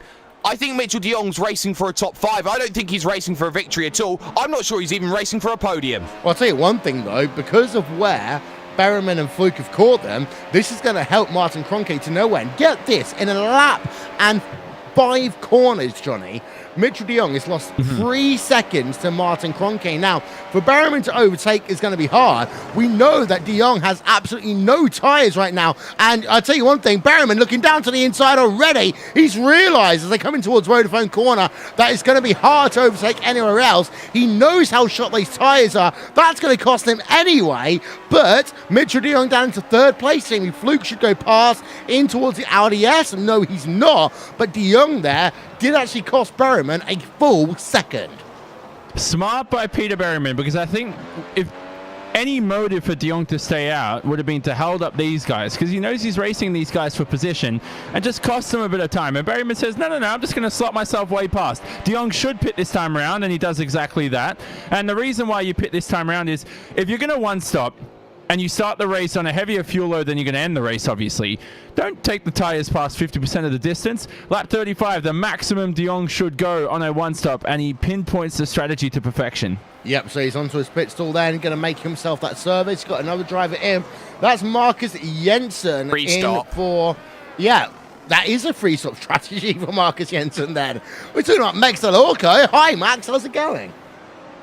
You certainly are. Look at where Jensen comes out side by side with Michaels coming off the lane, much more superior tyres, and he will certainly take the position in through Gerlach, but Michaels will fight him every step of the way. Can he send it back at the inside at the Hugenholz? No, he can't. So there goes through Marcus Jensen, up a position, but look at how much time he will lose now to Mitchell de Jong. Not only does he have to make that move, he's got to get a position as well on Orozco and on Jurgis here, and he's got Stephen Michaels not giving up behind, but surely the GOAT has to be given, or the Ghost has to be given up, actually, shall I say. A brave effort, but Marcus Jensen now, not what he wanted from his strategy here. He's pitted and he's in traffic. Yeah, and also he messed up down at Hugenholzbolt as well. That almost allowed the driver of Stephen Michaels to get back past him. So that's going to cost him about 2 tenths of a second minimum. Marcus Jensen then making his second stop of the day. If you do want to check out live timing and scoring, you can do so. RaceSpot.tv/timing.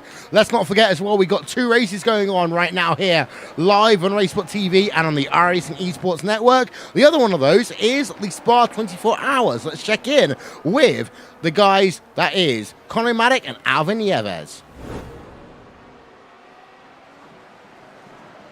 Regret right now, but when this is pretty much hour 2 of this race, so there's really no point in trying to go for that move.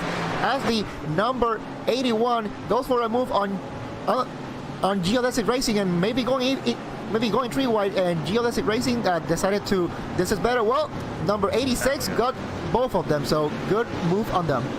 Yeah, 2-for-1 special down in towards the cone for Rookie Garcia and the Euphoria Racing team, managing to get themselves past the 2 cars that are on all the tires. So now this is their chance to try and get away and gain a huge amount of their rivals, as there's a little bit of contact coming through Ravage there between Theodesic and Vodafone Giants. Another bit of contact coming down through No Name Corner as well, and they're still stacked up behind the Giants here. First past Mivano Racing down towards the inside. Everyone potentially trying to find the gap, but they tag around Vodafone Giants. They managed to hold it together somehow. There goes Jim Jr. Black all the way to the outside of the track. They're going to go 3 wide into Lafania here. They managed to split it up into 2 sets of 2. As there's more contact with the Ryan Race team and Vodafone Giants right now. They're going to have to take to the grass and rejoin the track as cars scramble to try to avoid them. Still side by side going on between Williamson, Jr. Black and Team Hoising. What a race we got going on then in the 24 Hours of Spa, of course. You can catch that one all weekend long on the iRacing eSports network.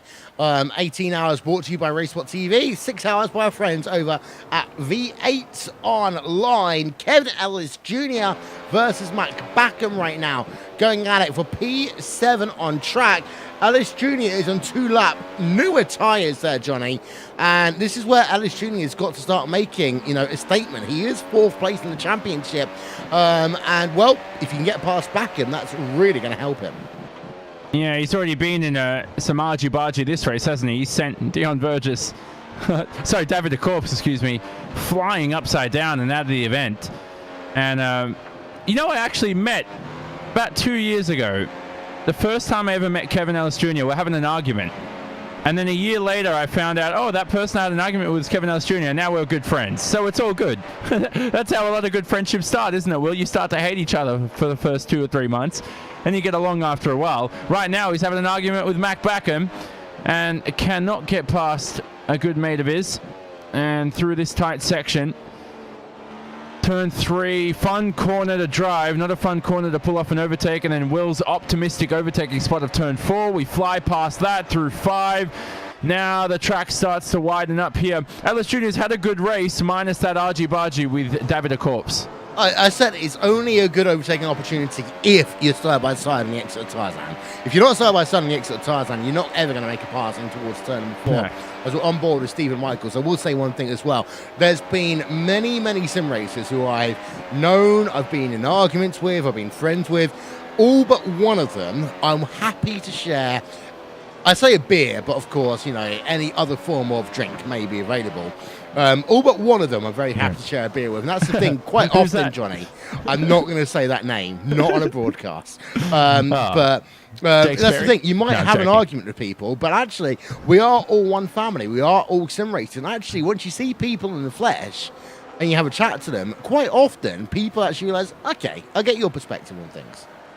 Yeah, I know. And by the way, in sports, people are always in the heat of the moment most of the time. Most arguments take place after a race when you're in competitive mode, and that's what people don't understand. When they hear drivers on the radio in races complaining and it sounds like they're angry all the time, but you got to understand, one of you is sitting on a TV couch or whatever, on a couch watching TV. Another one of you is in competitive mode fighting for a championship where prize money is involved, and it does become very heated. So that'll always happen as well.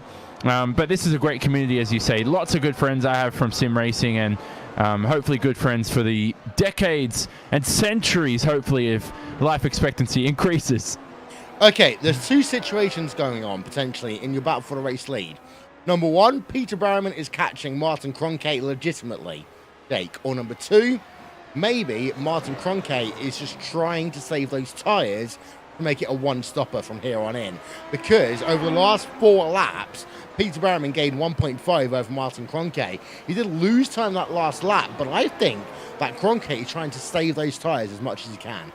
Well, Kroenke's actually gone quicker, and actually there's an issue no, for last Matt lap. Backham, who goes behind, but goes back to the inside, looking to make that move, and just about manages it as well. So that was a very, very nice move then from Kevin Ellis Jr., who makes his way through. And I was looking at Matt Backham through that final corner, Will, and it looked so difficult. It was a check-up. He was slowing on the apex, and all of a sudden he was just losing it on the exit as well. Actually checked up almost as if the brakes stuck or something there, Will. Very, very weird for Matt Backham. Yeah, let's get ourselves another look at this, actually, on board of Matt Backham. Let's listen in.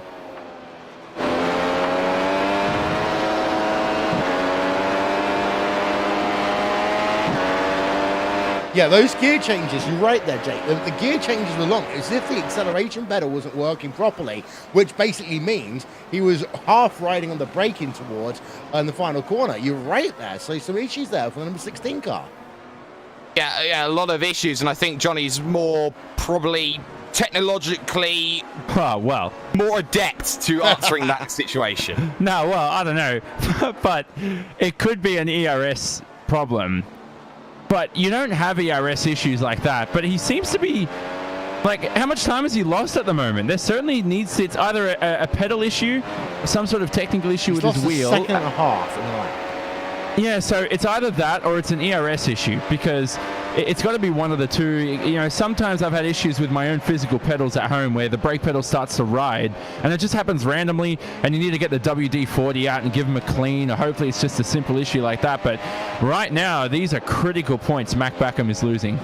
Yeah, as we're having a look at Pas Gerges right now, he's 4 tenths of a second ahead of Ricardo Orozco as they work themselves through the Holtzbolt, turn number 4 on track. What I want to go back to, though, Jake, about Martin Kroenke is that, yeah, he gained time on that lap we were talking about, but he's been losing, on average, 3 tenths of a second per lap to Peter Berryman. And they come past the start-finish line again. Kroenke does a 1:16.027, and again, 3 tenths of a second, Peter Berryman faster.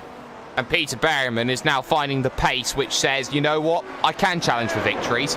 I can challenge for victories consistently, and I can be as quick as Martin Kroenke, and I'm not going to be this nearly man that has been the man who was always considered to be the underling of Graham Carroll. I'm not going to be the man who goes off and plays snooker tournaments in Cyprus for however many rounds of the championship. I'm going to be the man who's going to go out there, and I'm going to fight for victories, and I'm going to hopefully in the next couple of years have a real championship push. And for Peter Berryman, this is what we're starting to see. Kroenke under pressure, and Berryman with better tyre life. Rare to hear that from Apex. Actually pushing and chasing down the 2-time reigning, defending, undisputed champion. Ricardo Orozco going towards pit road for his second pit stop of the day right now. I'm going to come in that positive sim racing machine, out and away. 4.1 seconds there, Johnny. Not good for him. Not good. These are valuable seconds that you need at the moment. Coming towards this stage of the race anyway. Also approaching. Those guys on a 2-stop. Certainly searching for that second stop right around now. The lap 43 range. You want to come in at this point. De Jong's already entered. He's on the 1-stop. So this race is getting quite intense here towards the latter stages. Yeah, you got yourself 2 Coanda guys behind Michael Partington in battle for 15th place right now. David Williams, P16. Tommy Erskard, P number 17. Now, we used to quite heavily, Johnny, talk about the 2-tier system over at Coanda Simsports. We're getting it again because you've got Matt Backham, Mitchell de Jong, Martin Kroenke out front. Tommy Erskard, David Williams, 16th and 17th in this event. Coanda only bring in drivers that they like and suit the team. If you know someone who's been signed by Coanda, as David Williams is very close here to the driver of Michael Partington. I think Stephen Michaels has entered the pit lane. Is Stephen Michaels out of the event, by the way? He's got a lot of damage. He might have done, actually. He was actually okay a few moments ago. So let's get a replay on board. He's hit the wall. With, Stephen Michaels. Let's get a replay on board of him. Because he's just coming towards pit road. Here's a replay. This is down into our Lyndike corner. He locks it up, Will. He does, as he comes in towards pit road. That's almost David Coulthard-esque. back in Australia in 1995 there. I was expecting him to hit the tyre barriers, Johnny, but he didn't. He hit the guardrail instead. As Kroenke on towards pit road. Kroenke on the pit roads. That's not the first time I've seen a driver do that here at Zandvoort or any other racetrack. Kroenke out of the pit lane. Oh, he's just going to feed out ahead of teammate Mitchell de Jong. Kevin Ellis Jr. all over the place as well. And it's a thrilling fight, by the way. Mitchell de Jong made his way past Kevin Ellis Jr. Kroenke, luckily, just in front of the two. Yep, so that is perfect for Martin Kroenke, for Kevin Ellis Jr., Apex Racing UK. Again, Jake, they're thinking, what do we need to do? But Peter Berriman right now has got to come in my opinion, this next lap. What if he doesn't come in, Will? I want to entertain a strategy where he makes it a one-stop to the end. He's going to be on screaming old tyres, but think about the difference in lap times. We haven't seen too much. We've seen maybe, 15.4s, maybe the best lap times that we've seen. Peter Berriman's best lap of the race so far is a 1:15.3. Look at Martin Kroenke's best lap of his event so far. That one was a 1:15.5. So really, we haven't seen much tyre drop-off at all. Kroenke is only going to be hitting those 15.5s, and if there's only 0.6 of a second difference and there's 24 odd laps to go, I think he can hold on for this one. Into pit road comes Ilkka Haapala. That's another good release there for Martin Kroenke. Yeah, and behind, Kevin Ellis Jr. is going to come on towards pit road as well. We've also got Matt Backham on pit road. So 3 drivers on pit road all at the same time. Johnny, talk us through it. All coming in. This is going to be a tight battle. Mac Backham distracted, isn't he? He has to, yeah, that's going to hamper you a lot. Mac Backham enters his stall, distracted quite easily there. Haapala ahead of Kevin Ellis Jr. Ilkka Haapala having a great race so far, and I told you, he's an underrated driver, isn't he? Ooh. He's in that Orion race team car, very close with Mac Backham, and the driver of David Williams, his teammate Williams, into the wall. Oh, that's the second time here today that we've had ourselves an incident involving Mac Backham potentially, and David Williams is out of this event. So we're going to replay it all the way back before Williams came, before the contact itself, before actually we had Matt Backham come out of pit road. So we're going to replay it all the way down here, the front straightaway. You're going to see the driver of Matt Backham come out onto your right-hand side of your screen now. In towards turn 1, Tarzan corner. Oh, he lost it all by himself there, Jake. So I thought this was going to be Matt Backham, but Williams on the outside line, let's be honest, not many people have tried to run the outside line at Tarzan corner. Onto the marbles, David Williams, goodbye. Well, he was all over the curb, Will, on the exit, and that's the last place you want to be, and that really did hamper him, and as such, he has struggled. Out of pit road comes Jamie Fluke as well. He's behind Marcus Jensen as well as a certain Mitchell de Jong, but we do expect Marcus Jensen to have to pit maybe once more in this event, but oh my goodness me, this race certainly turning it up, and talk about turning it up. Martin Kroenke's turning it up. 1:15 flat that last time by. He took a full second out of Peter Berriman. Yeah, and this is the issue here, in my opinion here, Johnny, because we've got Martin Kroenke right now, and this is the gap to the race. In comes Berriman. Yeah, Berriman is on towards pit road then, so we're not even going to have the conversation. Berriman is not going to come out with the lead of this motor race.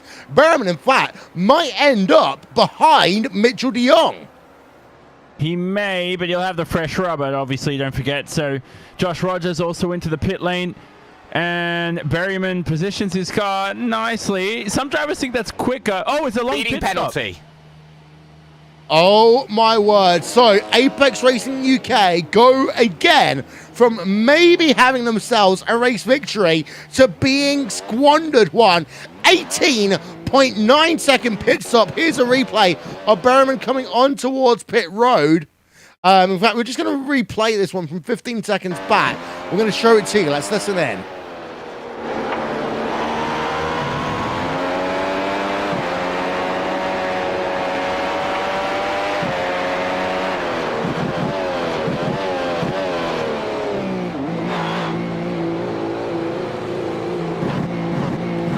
What I don't get there, Jake, is he slowed it down perfectly into the pit stop. It's like into pit road. He was on the limiter. Well, he was very, very close to that limiter. He was 65 going over the line, and you've got a bit of leeway. He had maybe a bit of damage, but I feel for Berryman, you know, there's nothing else that would say 18 seconds other than a 15-second stop and hold somewhere on track, and of course the normal pit stop time that goes along with that as well. So for Berryman, I think it is speeding. I think there's nothing else, Will, that you can really say, unless it was an unsafe pit entry because he was too late coming onto pit road. What the Apex need to do, Jake? What the Apex Racing UK need to do? They need to pad all their drivers with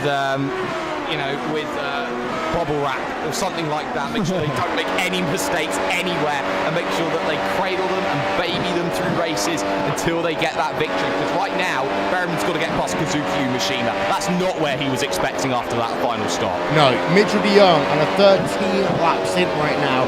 He's actually lapping faster the last time by than Martin Kroenke. However, those tyres are 9 laps older than Martin Kroenke's here, Johnny. So actually for de Jong, it's worked out perfectly. Yeah, that's not that bad. 9 laps older, 1-stop strategy. Everyone else is on the 2-stop. And now with Berryman out of the picture, hey, podium's on offer here for Mitchell de Jong. And if Marcus Jensen can't make his way past over the next 20-plus laps, this will be a great result for Mitchell de Jong, and only he could pull off a strategy like this. Back to the Berryman thing, I think he had front wing damage. There was a dent in there, but you know, sometimes we see that visually.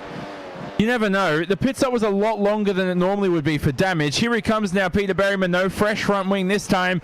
Able to make a move on Kazuki Umashima for P6. Too easy at the end of the day. Oh, contact, and Umashima continues. Good, though, that none of them are off the racetrack. We also saw Jamie Fluke get past Marcus Jensen. You talked about how Marcus Jensen couldn't close down Mitchell de Jong. There's one driver who can. It's the driver of Jamie Fluke in the number 49 machine. He's only 3 laps into his stint compared to Mitchell de Jong. And in terms of lap gaps, well, let's have a look at that one on your screen right now. And he's gained only 1/10 that last time by. But, of course, he was stuck behind Marcus Jensen the lap before. He gained 0.8 of a second. So still a lot of racing going on here on RaceSpotTV and on iRacing Live. We will, however, take a quick 90-second break here on RaceSpotTV. Take your RaceSpotTV side by side. Back with more in a minute. So what are you afraid of? Those feelings are made up. For anyone asking who is the best, we putting our hands up. 4 more kilometers. Oh, there we go! They caught! This time, like the last time, I'm moving so fast, I'm ready to ride. Kroenke! Down to the inside of Hoochie's off! Passenger throws the block, and he will keep him behind him. My time. None of you people can tell me to stop. Lower the lights down, hand over my crown, hand over my heart. I do this for my town, I do this for my crowd. So turn me up real loud. My time. None of you people can tell me to stop. Turning the track up, I'll never go back down. Hand over my heart, I do this for my town, I do this for my crowd. So turn me up real loud. My time. None of you people can tell me to stop.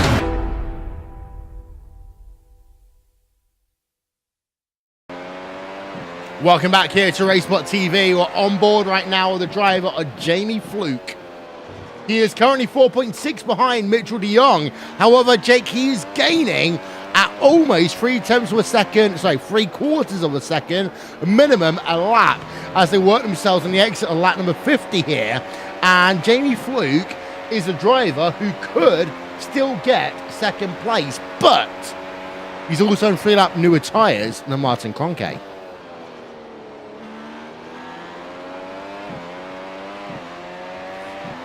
As we continue to ride on board then with Jamie Fluke. Was that my cue? It was your cue. It's okay. I literally just got back. So, yeah, you're looking at Jamie Fluke right now here, Will. And, you know, you're absolutely right. He's putting in some fantastic lap times at the moment. 1:14.9. He just did a 1:14.7 the lap before as well. He is the fastest man on track, bar none. He's half a second a lap quicker than Martin Kroenke. If he gets past de Jong, and I reckon he will, Kroenke's not safe. He's not, and that's the thing. We've been looking to see what it will take for Apex Racing UK here, and all of a sudden, they have got a driver in Jamie Fluke right now. Let's ride a lap on board of him in that number 49 machine.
Well, that's a lap and a bit on board there with Jamie Fluke. However, also worth noting that Marcus Hinton has come on towards pit road for a second time here. So, Johnny. Third time. Third time. Yeah, sorry, third time. Yeah. Get that one right.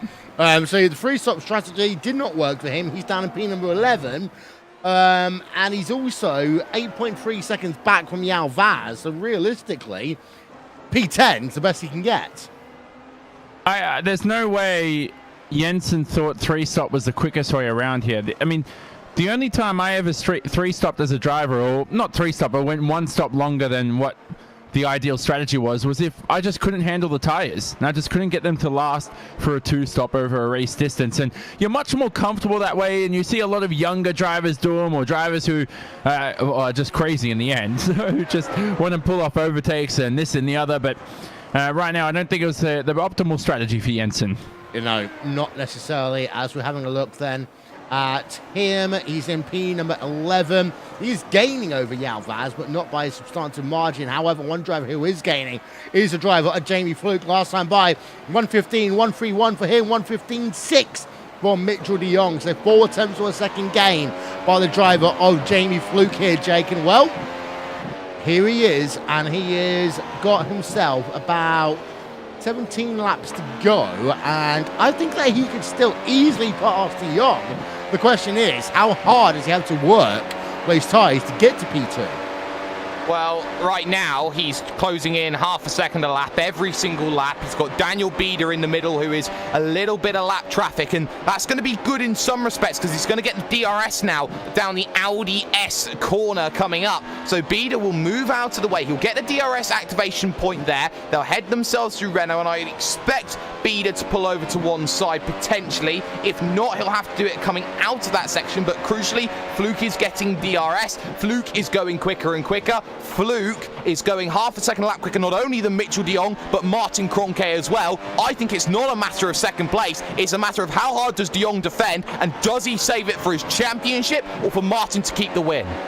Well, there's the interesting one, Johnny, because you lose less points if you were to come home third place with your rival winning. Sorry, with Cronke coming home in... I'll start that one again. You lose less points if de Jong comes second, so in third place. Start one more time.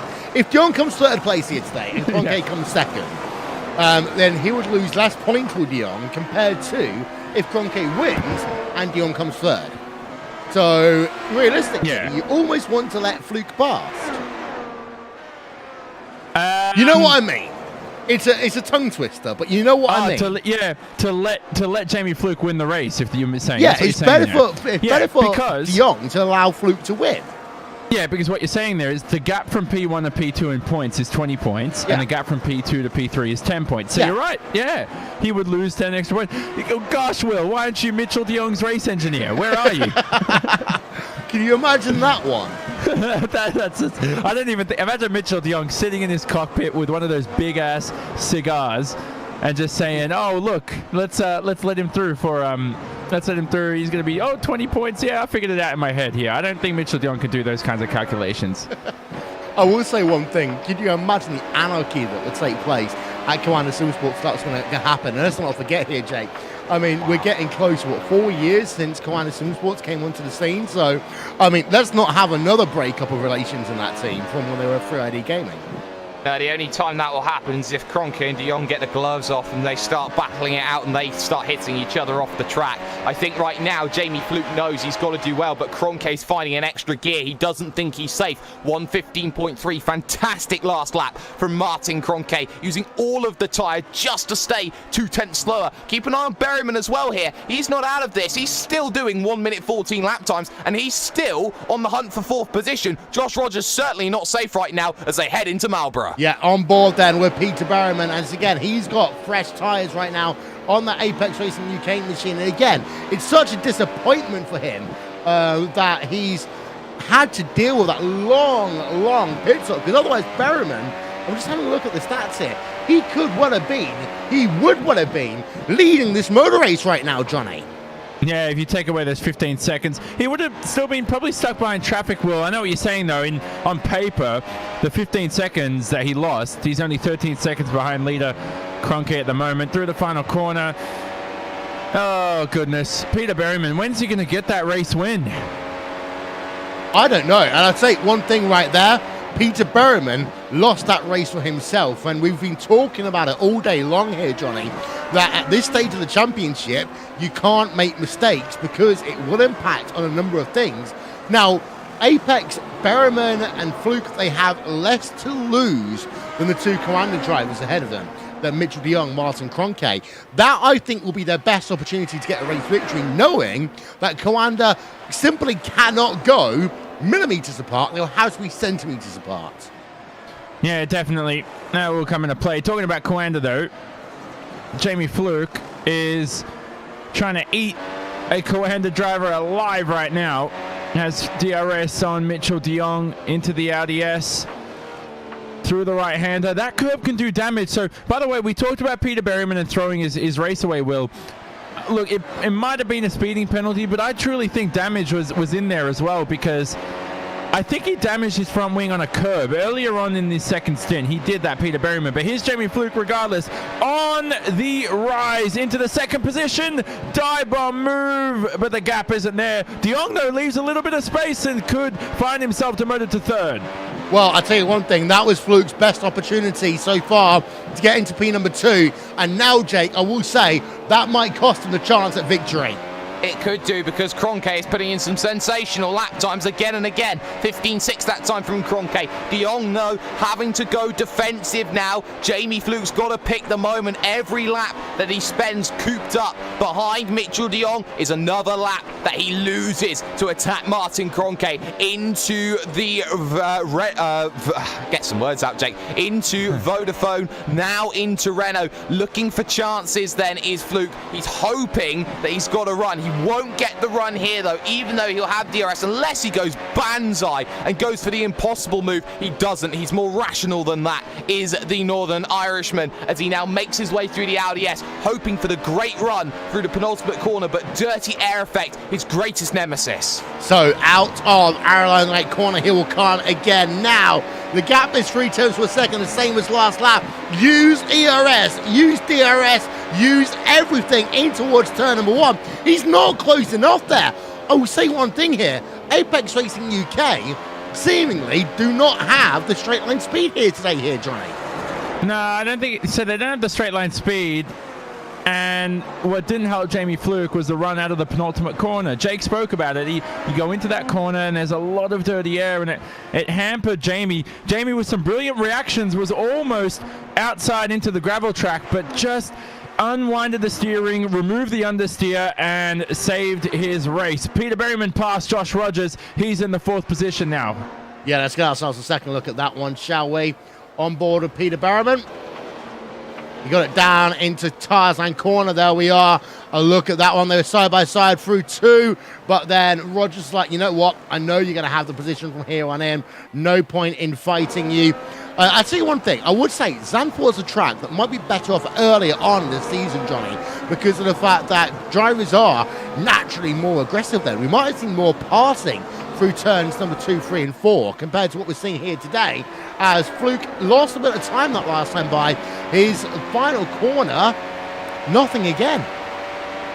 No, nothing. He has a peak, but I just think that slows you down. I mean, some drivers think that puts a little bit of pressure on the other, but I don't know.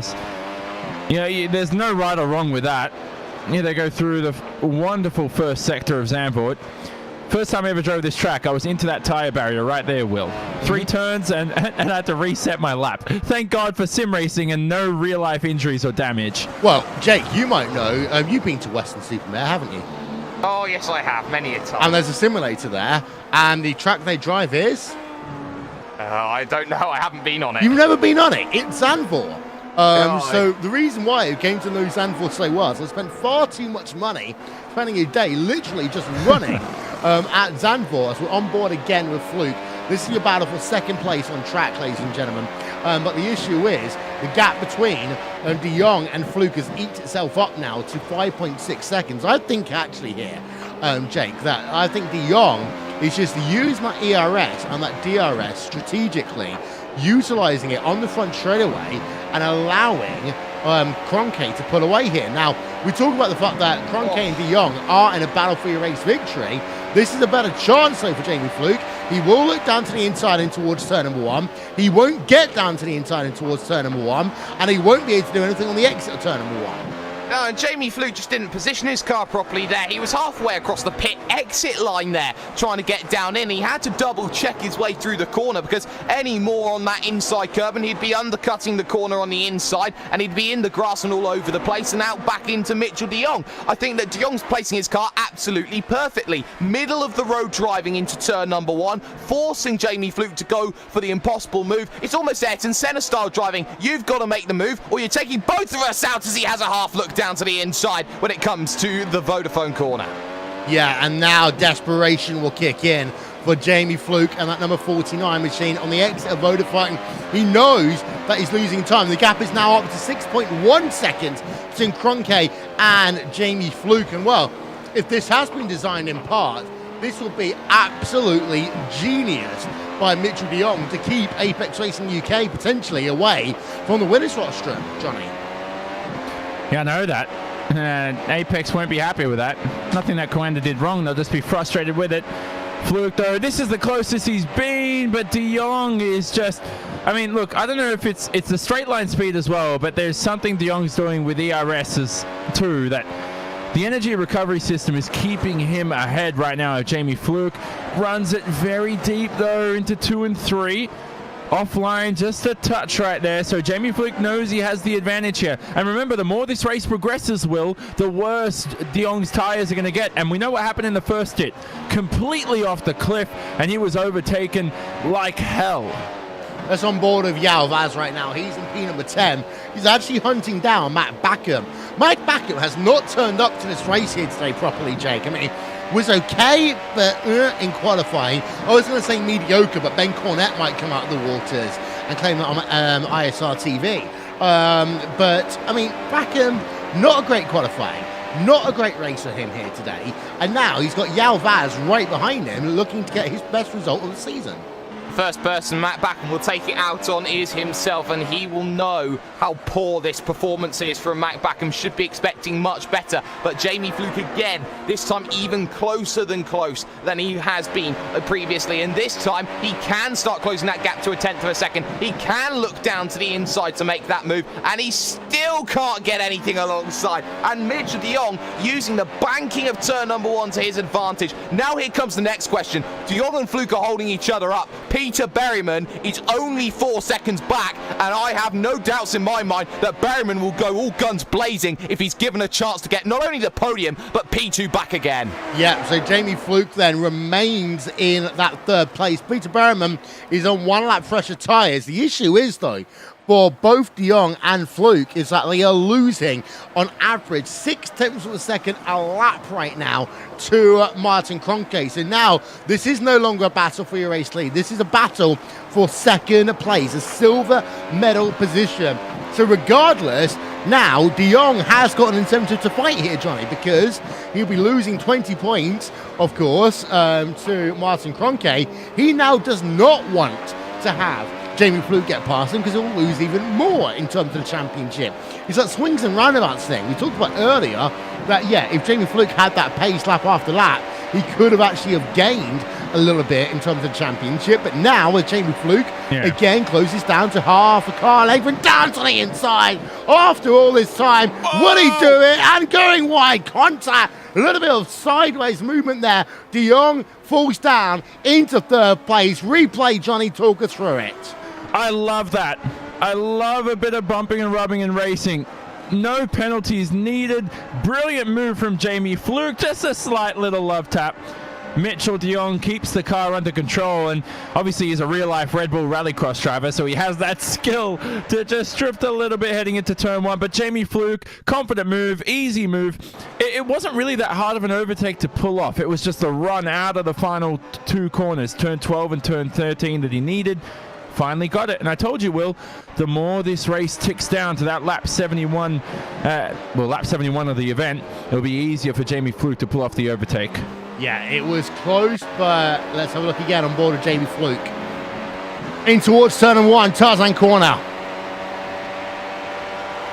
One thing that's worth noting is Peter Berryman is now 1.2 behind Mitchell de Jong, Jake.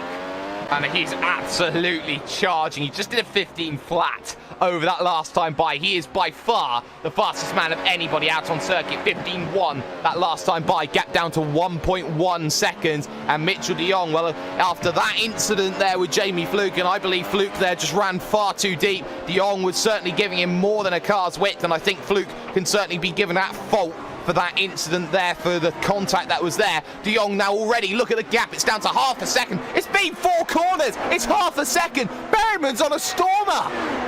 Here is Peter Berryman then. Berryman charging hard and dust kicked up there by Mitchell de Jong on the run through turn number 7. But now, will Berryman be able to find a way past? He looks down into Renault corner. Can't do anything. Into Vodafone corner. You can't make any move here unless the driver ahead of you slips up.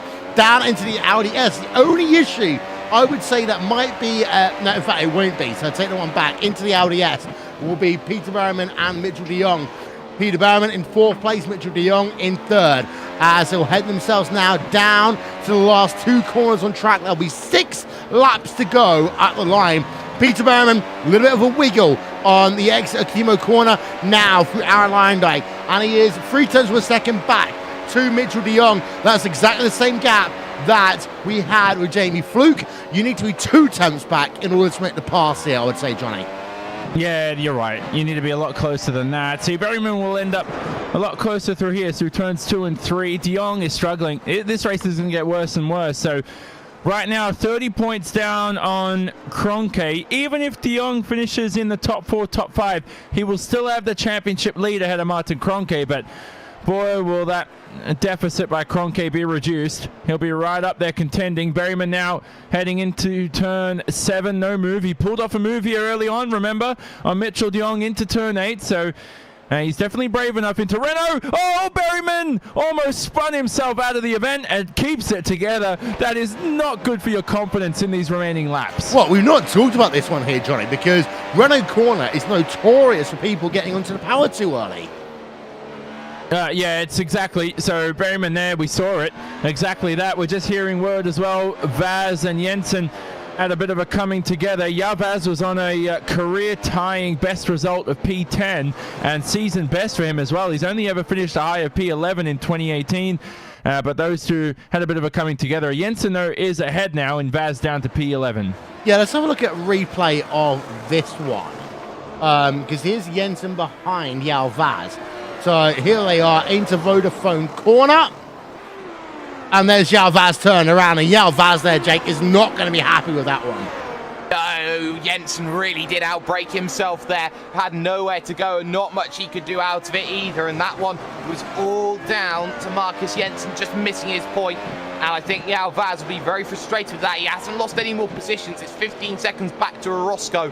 But more crucially than that, it's a top 10 that could so easily have been prevented in going down that way. Still, Berryman looks to attack as he heads himself into Vodafone, looking to try and pick that power up off of the exit. And again, struggling to find a way here. And now this is just allowing Josh Rogers the opportunity to come back into this. And all of a sudden, the train starts stacking up behind De Jong. And De Jong is now looking behind, going, how many more carriages do I have to pull over to the line?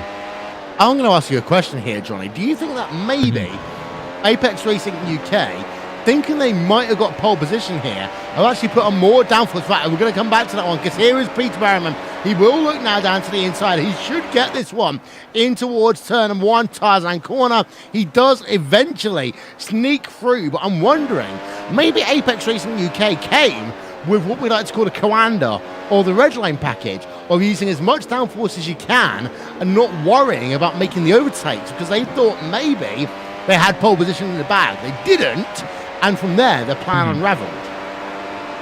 Well, yeah, I don't know. I really don't know. I mean, you have to do it to show. It's like there's people that say, oh, if we did this, we could have won the race. But you didn't. You know, in the end, the person that wins the race is the people that got it right. If Apex did that, well, they've got to show it next round at Indianapolis. A bit of a different track. I'll tell you what, drivers will be delighted to head to a racetrack that's actually almost double the width of most of these corners here at Zandvoort. Yeah, I agree. As we're just having a look as well at Josh Roy. The reason why I'm saying this one, though, Johnny, is because normally Apex have got what I like to call the most trimmed out car, the car that will work best in terms of overtaking drivers. Is this now a strategy shift in terms of Apex? Now they're in the top 10 race after race, they believe they don't need to have that lower downforce spec for overtaking drivers, and they've moved towards the kind of higher downforce, Coanda, Redline-esque setups. You're right, I know what you're saying, but they had that opportunity at Imola, and Berryman had a chance to win, and they didn't get it done. So, but what I see you're saying is they're improving each race. You know, Apex was not this quick at the start of the season. And I feel like by the end of the season, we could perhaps see a Peter Berryman or Jamie Fluke race victory. Yeah, as we run on board with Jamie Fluke, 8.5 seconds is the gap. A couple of battles going on down. Oh, Kevin Ellis Jr. has had a spin, and that is down at turn number 5, Jake. Oh, it's a big, big spin as well. He was coming off of the exit of 4, trying to get out of the Hugenholz. He just clips the curb, and he just manages to turn it around. He's lucky he's not hit anything at all. But Kevin Ellis Jr., a lucky, lucky lad that he's not any further worse off for the moment. But keep an eye on Josh Rogers now. He's all over the back of Mitchell de Jong as he gets a big wiggle through the Audi S and sacrifices the run on this lap. 2 laps to go, and de Jong, who at one stage was looking at second place locked up, is now looking at what, P5? If there's contact, who knows? Yeah, the issue is, though, for Josh Rogers, he now has one more opportunity to make a pass down towards turn number 1. So for de Jong, all he needs to do now, Johnny, is make sure he saves ERS this entire lap. Hopefully he'll be all right. Rogers now on the main straight. Oh, he's not even close. He looked close anyway. Maybe those Coanda cars are extremely good in a straight line.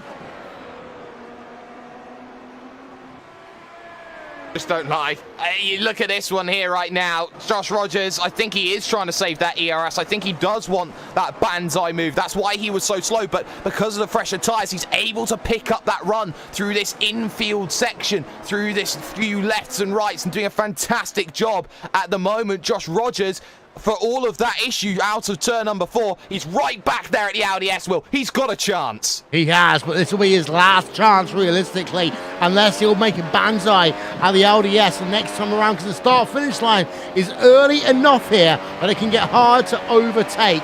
Last lap here at Circuit Zandvoort, on board with Rogers And you see De Jong defending in towards Tarzan corner. De Jong is going to be able to hold on that position, although Rogers almost runs into the rear of him on the exit of Tarzan corner. They work through 2, now through 3, now through turn number 4. Marcus Jensen is down in P number 11, who's battling out with Yao Vaz. But we'll go back, though, to your driver of Martin Kroenke. At points in this event, you would argue that maybe he was vulnerable. He did a 2-stop strategy here today. Mitchell de Jong did a 1-stopper. At a point, Mitchell de Jong looked as though he could have got himself towards race victory. He went on too long. It looked as though Jamie Fluke could have charged for race victory. Jamie Fluke spent too much time stuck behind the driver of Mitchell de Jong, who's now languishing down in P number 4. But for Martin Kroenke, he knows he needed a victory to give himself the opportunity to fight for his 3rd championship. He gets a victory here at Zandvoort. Martin Kroenke wins in the Netherlands. What a fantastic result, but keep an eye on this one because Rogers has got a fantastic run out of the final corner, but the line will come too early for him. Fluke with a fantastic 2nd, fantastic 3rd for Berryman, who arguably should have won this race outright. He had the pace to do so today, but what a good defense from Mitchell de Jong. Damage limitation. How many times did we hear Gregor Hutu on damage limitation throughout his career? De Jong taking a page out of the Hutu book. Yep, as Joshua Rogers then will only be able to manage the 5th place here today. Kazuki Umeshima is in 6th place. There are a couple of little battles going on behind. Dion Vergers, you got Tommy Ursgaard. There might be 1 or 2 drivers that tries to make a lunge here on the last couple of corners. On board of Dion Vergers now versus Pashkurgis as they come towards the line. No, nothing's going to happen there. Nothing is going to happen there at all. All your drivers now have come past the stripe, and well, here's the interesting thing, Jake. Martin Kroenke had pole position. He won the race, but we spent most of the race thinking that he wasn't going to. That says all that you need to know about Martin Kroenke. He did put in a flawless race, but I think that Martin Kroenke won a race where he was 2nd best at today. I think that other drivers in that field were quicker. I thought that Peter Berryman was quicker. Jamie Fluke at times was quicker. Mitchell de Jong on his strategy had that opportunity. And Kroenke, for the unbeatable season that he's had, for the mistakes that he's shown, because he's shown that he's mortal, people are more likely now to think, okay, maybe he doesn't have this shot of winning. Maybe people are more likely to go to the what if something happens on the hope that Martin Kroenke doesn't win. But that's his 4th win of the season, more than anybody else. That is also, again, nobody winning back-to-back, nobody able to put a string of results together. And Martin Kroenke needs Indianapolis more than anybody else in the world now. Yeah, indeed. So, Johnny, before we go to the race results, worth noting that the attrition rate here today wasn't that big. We had ourselves 19 drivers finish out of 26. And for those drivers that did not finish here today, big points lost. Of course, the biggest one is Red Lions Frank Shawhorse, but also you have the drivers of David Williams, Stephen Michaels, Isaac Price, David Accor, Balas Remniak, and Daniel Arndt Wernsing out. Yeah, not good for their campaign, and valuable points as well. You want to finish these races and gain some good points, but only a 26-car field today. We want to see all 40, but that's, realistically never going to happen. Back to your leaders, though. I want to say great victory by Martin Kroenke. The last lap battle between de Jong and Rogers. Give Rogers 1 more lap, and he would have made his way past Mitchell de Jong. He had that good of a run out of the final corner. And de Jong just lackluster in terms of traction. I think he missed his line as well, heading into the penultimate corner of turn 12. But in the end, 4th and 5th for those two. And I want to see, hopefully, Apex Racing UK keep pounding the rock, keep improving their pace. They were very close to victory here today.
So, you want to race in NASCAR. The road starts here. Introducing the eNASCAR at Night Series powered by iRacing. This is the gateway for all aspiring 13 to 16-year-olds.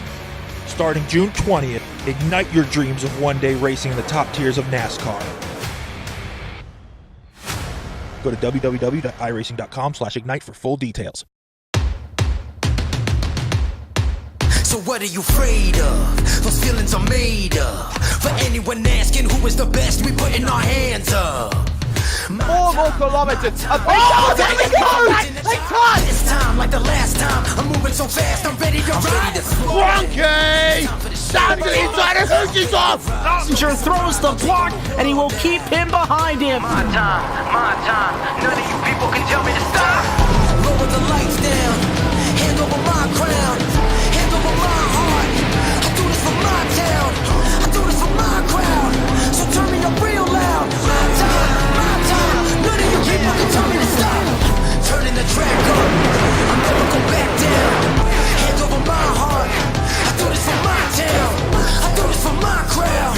So turn me up real loud. My time, none of you people can tell me to stop.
Welcome to post-race coverage then from Zandvoort and the iRacing World Championship Grand Prix Series won by the driver of Martin Cronke. But, well, Jake, at some point it looked as though it might well have been a different story.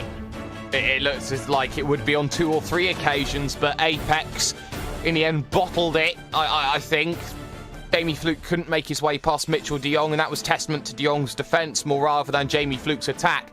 And you look at Peter Berryman, he should have had that win. That should have been under lock and key. He would have had that chance to have battled Martin Cronke, arguably for about 20 laps uncontested towards the end of that event.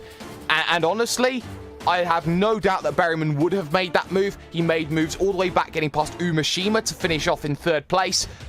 Really, I think Berryman will come away from that taking some positives, but feeling bitterly disappointed he didn't win that one. Let's look at your top 10 once again up on your screen. Cronke from Fluke, Berryman, de Jong, Rogers, Umashima, Happler, Backham, Ellis Jr. and Yao Vaz rounds out your top 10.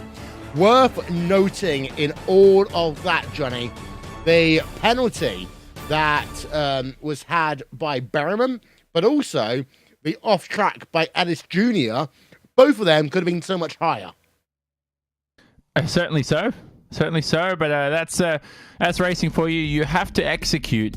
What a lot of top sim racers in the world are not good at is the racecraft part sometimes. They spend so much time testing, and you get into this sort of...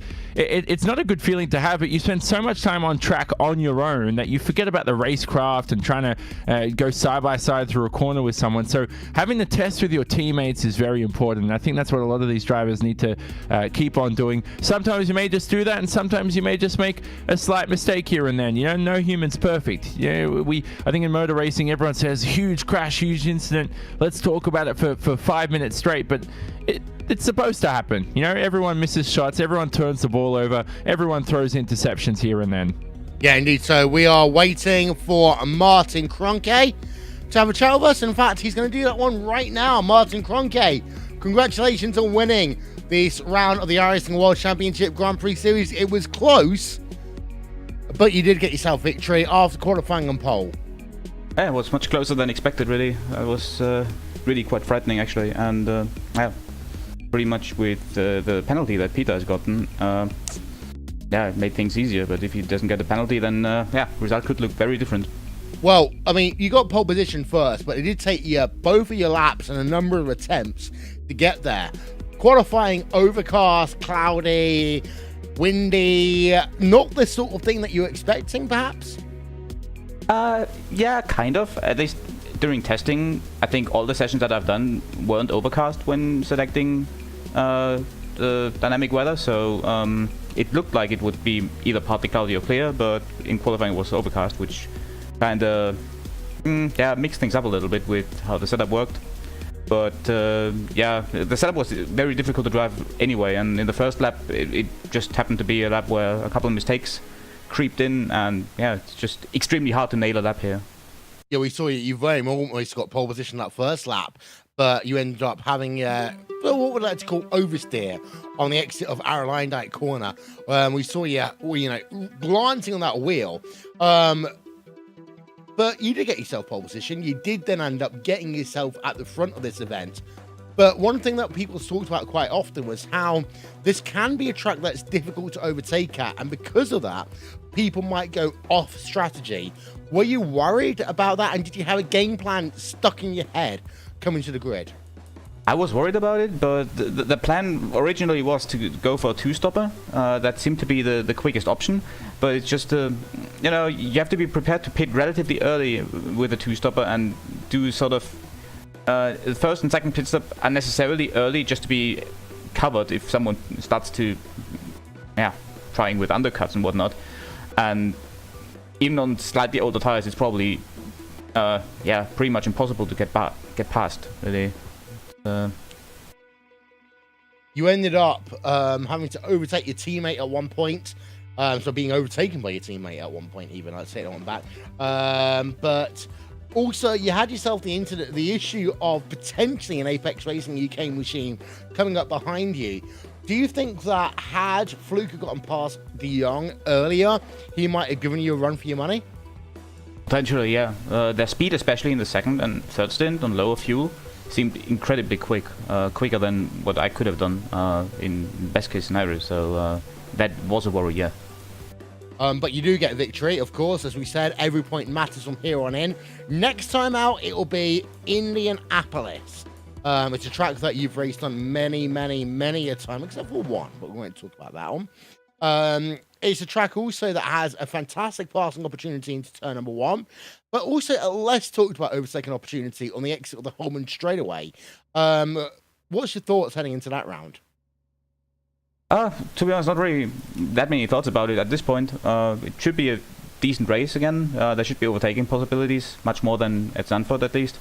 And yeah, looking forward to it. Well, before we let you go, Martin, who do you want to give a shout out to from your team? First of all, my teammates. They had to do, unfortunately, this time they had to do pretty much all the setup work alone, since I wasn't really able to do much until yesterday. So yeah, huge shout out to those, especially Mac and Mitchell, who did the majority of the setup work. Then also thanks to the spotters who did the strategy today. That was very helpful to have someone look at that and do the right decision for you. And then of course also a huge thanks to our sponsors, first of all to Virtual Racing School, to Huizinkweld, Fitech, to Endron Design, and also to you guys. And before we let you go, actually, one more question. Formula Student this year, I know you've been a part of that one. The UK Formula Student took place last weekend. How's it been going in German Formula Students? Well, I don't really want to talk about that at this point. I'll let you know in private at some point. No, Martin Kroenke, ladies and gentlemen, here on RaceSpotTV and the iRacing eSports Network. Second place, Jamie Fluke with Jake Sparry. Jamie, it looked for all the world throughout that event that you had the pace in the final stages to go and chase down Martin Kroenke. You were putting in some fantastic lap times, 14.7s, 14.9s. In the end, you found a brick wall, and that brick wall was Mitchell de Jong. How do you feel overtaking was here today, knowing that you had to really put in maybe 5, 7, 9 laps worth of effort just to make one position? Yeah, it was a little bit frustrating, to be perfectly honest. I knew I was catching Martin pretty quickly and thought, well, the quicker I can get by Mitchell, the better my chances for potentially winning the race would be. But yeah, it's just I was really struggling to get a good run out of the final corner, and then whenever it did come time to making the move, I got it slightly wrong, hit him. I'll take the blame for that. That's all on me. But yeah, really happy to get P2. It's good to have a solid run at a race, having qualified well for once. So yeah, pretty pleased. We're starting to see now the development of Apex Racing UK and the way that they are starting to build those building blocks up, and they're starting to become consistent podiums, looking at pole positions. Surely it's only a matter of time now, maybe at the end of this season, the start of next season, we start talking about Apex Racing UK as race winners. I'd like to think so. But like we're inching closer and closer to Martin, Mitchell, Mac, and the other guys at Coanda. It's been a long slog, really, to try and get to this point, so we just need to keep pushing and hopefully make that last little step onto the top step of the podium. Indianapolis coming up next in the championship, and Indianapolis certainly a circuit that should be one that you have your eye circled on, certainly one that helps in terms of top speed, which traditionally we see Apex looking very good at. But in terms of what you're looking at in terms of a strategy front, is it going to be something that you're looking to maybe change over, maybe because of the higher grid positions that we're seeing, maybe a different change in philosophy to those top speeds? To be honest, I think we'll just try and run the car as quick as we can, and wherever we put it on the grid, we put it on the grid. There's not much point in having a car that's good through the corners and you can't overtake anyone. But yeah, we'll sort of see once we get down to practice for it. Well, you're certainly going to see. But before we let you go, any shout-outs or sponsors? Yeah, absolutely. I'd love to thank the team for all the hard work that we've put in over the last, probably year or so, just to even get up to this point. Pretty happy with that. I'd like to thank JCL, Simputers, Leo Bodner, and SDK Gaming. No worries at all. Jamie Fluke, a fantastic second place position there, and Will, certainly one of those drives, his first podium as well, that he will be remembering for a very long time. Yeah, on one hand there, Johnny, it was very good, him getting that podium, first podium in the World Championship Series. On the other hand, he's still got to be thinking, what if I got past the young earlier? I mean, definitely. But, and he didn't. So at the end of the day, you can't, what if, what that, if you didn't get it done, then you got to improve the pace, you got to improve the strategy. Maybe he need to pit earlier. Penalties always come into play as well. That's what happened to Peter Berryman, who we'll be speaking to soon. But for Jamie Fluke, I have to say, moral of the story is Apex Racing with improved pace and more and all look like a great force out there, and the second best team right now in the World Championship. I'm liking what I'm seeing from these guys. They just got to get the other guys down from the back end of the order to climb, and it would have been good to see with how the setups developed and how these drivers have improved. Would have been good to see Alex Simpson and Michael Dinkel still racing out there. Indeed. So, well, we have got third place Peter Berryman here. Of course, he had the 18.9 second pit stop that cost him a shot at victory, because otherwise, Johnny, we could have been having a very different conversation right now. Over to you. Yeah, definitely. Peter Berryman, first of all, mate, surely a race win slipped away there with the stop-go penalty. Yeah, 100% gone. I'm pretty confident that I would have won the race today. So, yeah, it's probably the most disappointing third I'll ever have. I have to say, though, we're just chatting behind the scenes, and I said, look at the bright side. This is the first time that you guys legitimately should have won the race. I know that sounds bitter, but at Imola, it was like, yeah, you held the race lead for quite a while, but eventually Coanda were the quicker drivers. And then right now we said, oh, wait a second, today, Apex could have really been the quickest team if had you kept it together. Yeah, for sure. I definitely think we were the quickest cars on track anyways, well, from my point of view, so... Yeah, I think Imola would have been a steal, a bit of a miracle to hold that win, whereas today I think we legitimately deserved the win. So, yeah, definitely loads of positives to take out of that for sure. So, yeah, silly mistakes, just need to cut them out, but what can you do, I guess? That's racing. Yeah, 4 third places for you in a row as well. Not that I like to look into stats too much. Nobody laughed, Will. Probably Tell me more. But... I have to say, though, as I said, your pace has improved and everything. Going to Indianapolis, though, next round, is that a track that Apex have had some luck in the past as well for you guys? Last time I was at Indianapolis, I think we completely messed up setup-wise. I mean, I think I skipped last year, so Yeah. I'm pretty confident sitting here now without driving a lap that we'll be fighting for the win there as well. So, yeah, I'm definitely looking forward to that. And one more question, by the way. Behind the scenes, Jamie's pace has also improved. I haven't seen Jamie this quick. Is this set up again for you guys, or is it driver skill? What's going on in Apex behind the scenes? Is it that Bugs Bunny special stuff from Space Jam? If I'm honest, we're all very, very close in pace, I think, in practice. I mean, if you could see the stats in practice, you'd be very surprised, I think, at some of the results that the likes of Jamie and Kevin get. So I think it's just on the day, executing it, and that's really it. I mean, you've seen today, Jamie done the job and gets a P2 out of it. So, but we're definitely working very, very hard. We've made a lot of serious setup improvements for sure. I think I'd judge probably about half a second worth of pace we found over the year so far. So, yeah, definitely looking good for the next few races to come. And anything else as well? You want to say thank you to the team, because you guys are a hard-working group over there at Apex. Yeah, obviously thanks to the guys. I'd like to thank my spotter, Scott Newton. He's done a wonder job today. I think I would have been a bit stuck without him, so yeah, big thanks to him. The sponsors, JCL, Simputers, Leo Bodner, SDK Gaming, and of course yourselves for the broadcast. Thanks very much. There you go, Will. Peter Berryman, another third place, 4 in a row for his name right now. Hopefully next time at Indianapolis, it's an improved second position, or that race win that Apex Racing UK have been looming. The first ever win for the team.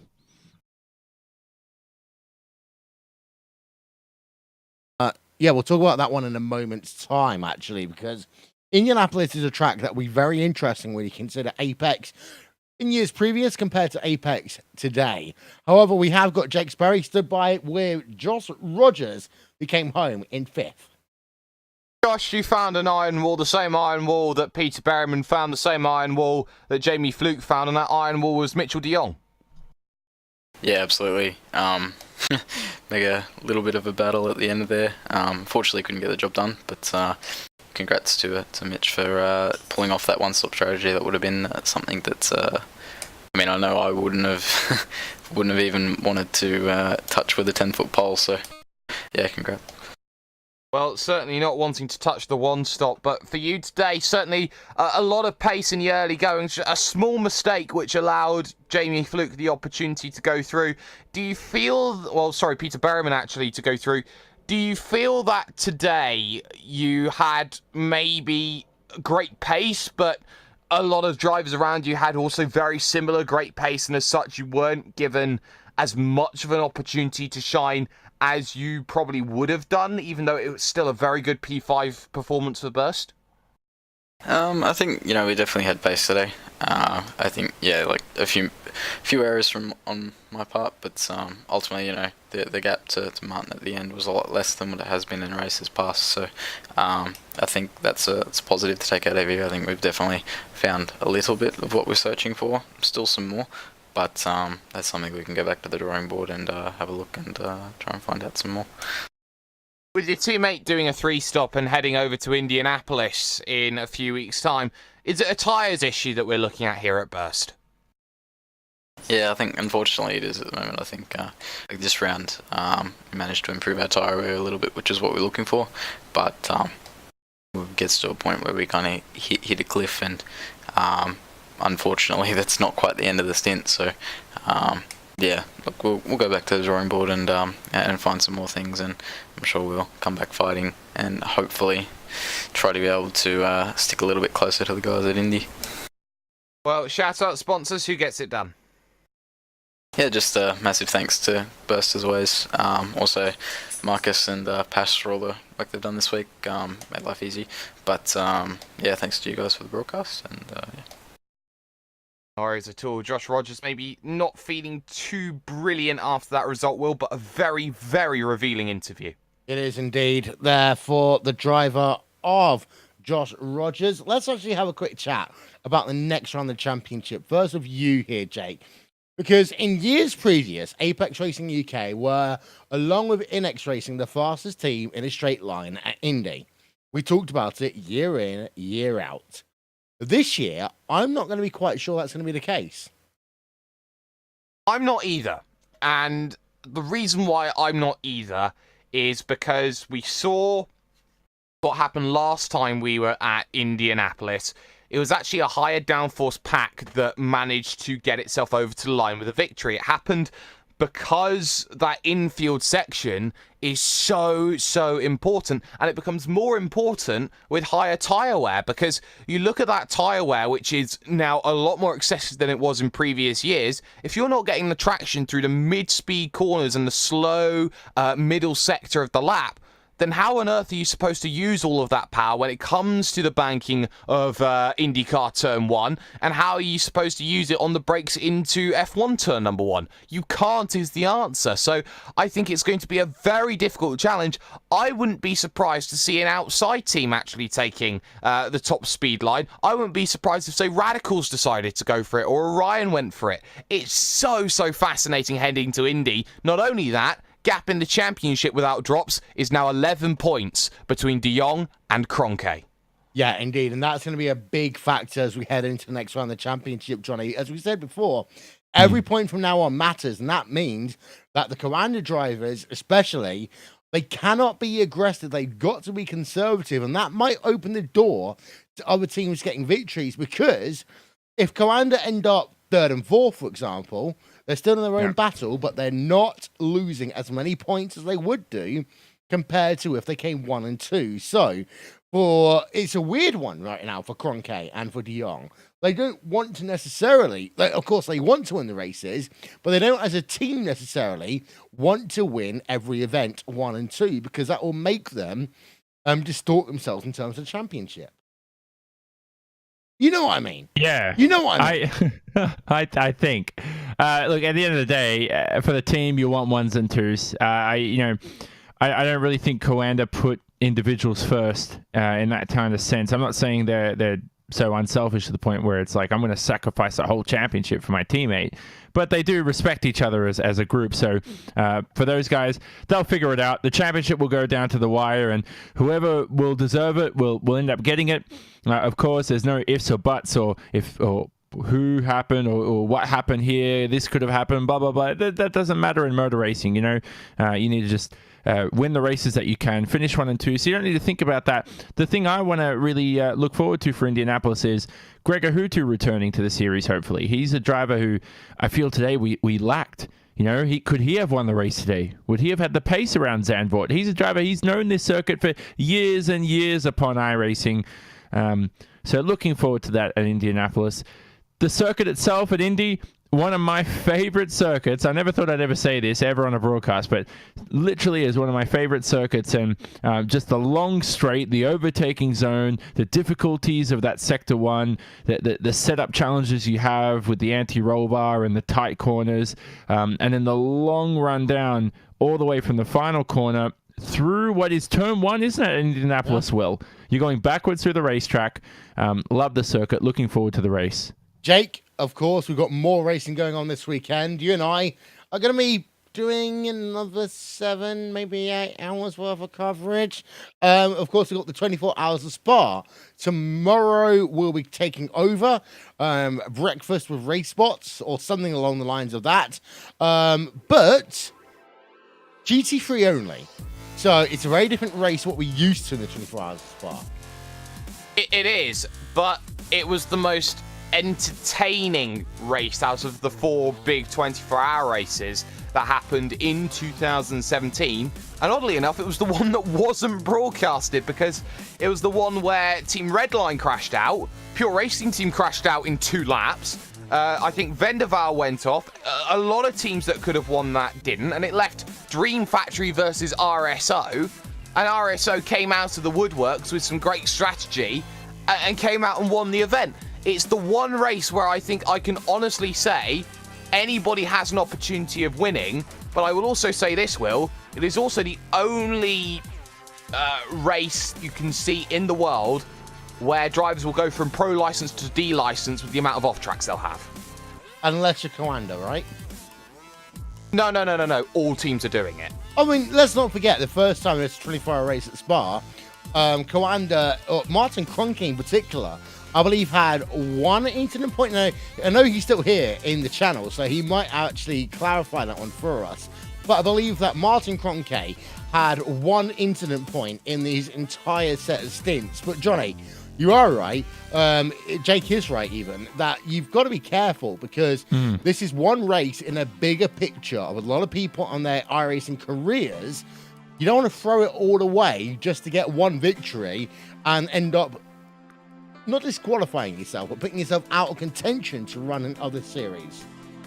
No, exactly, but you got to follow your passion, at the same time. So that all matters in the end. Also, by the way, can we also say something too? We forgot Yao Vaz's P10. I was just looking into that while everything was going on. Ties his career best result, and he had a clash with Marcus Jensen on the final lap, I believe. That's something that we didn't get caught in the coverage just because we're too busy following all the battles with Rogers and De Jong. But credit to Yao Vaz on a brilliant result there. Matches his career high, like we said, and season best for him in that Orion race team car. Before we go off air, let's have a quick look at what's going on over in Spa. And if this theme continues, they could bring themselves back onto that final step. They can bring, this is for sure that this battle has been really interesting because now with Theo Martin eSports out of the running for this race pretty much, this is the battle for what could be the final step on the podium because the pace that Pure Racing team have been having right now pretty much, you can say that those two positions, P1, P2, they are pretty much locked out unless something major happens. So let's not discard that out because if it happened to Theo Martin eSports, well, it can happen to anybody. Well, that's what's going on. Sorry about that. That is what was going on in terms of the, not Blancpain, even the 24 Hours of Spa here on RaceSpotTV, on V8 Online and the iRacing eSports Network. But that's all we got time for here tonight from the iRacing World Championship Grand Prix Series. Before we go, shout out, of course, to Isman Balal, TrackCams22.com, Andreas Warnan, and One Design for our overlay design development by Simon Grossman at Panarin.com, and live timing from Nick Thyssen for RaceSpotTV, live timing and scoring.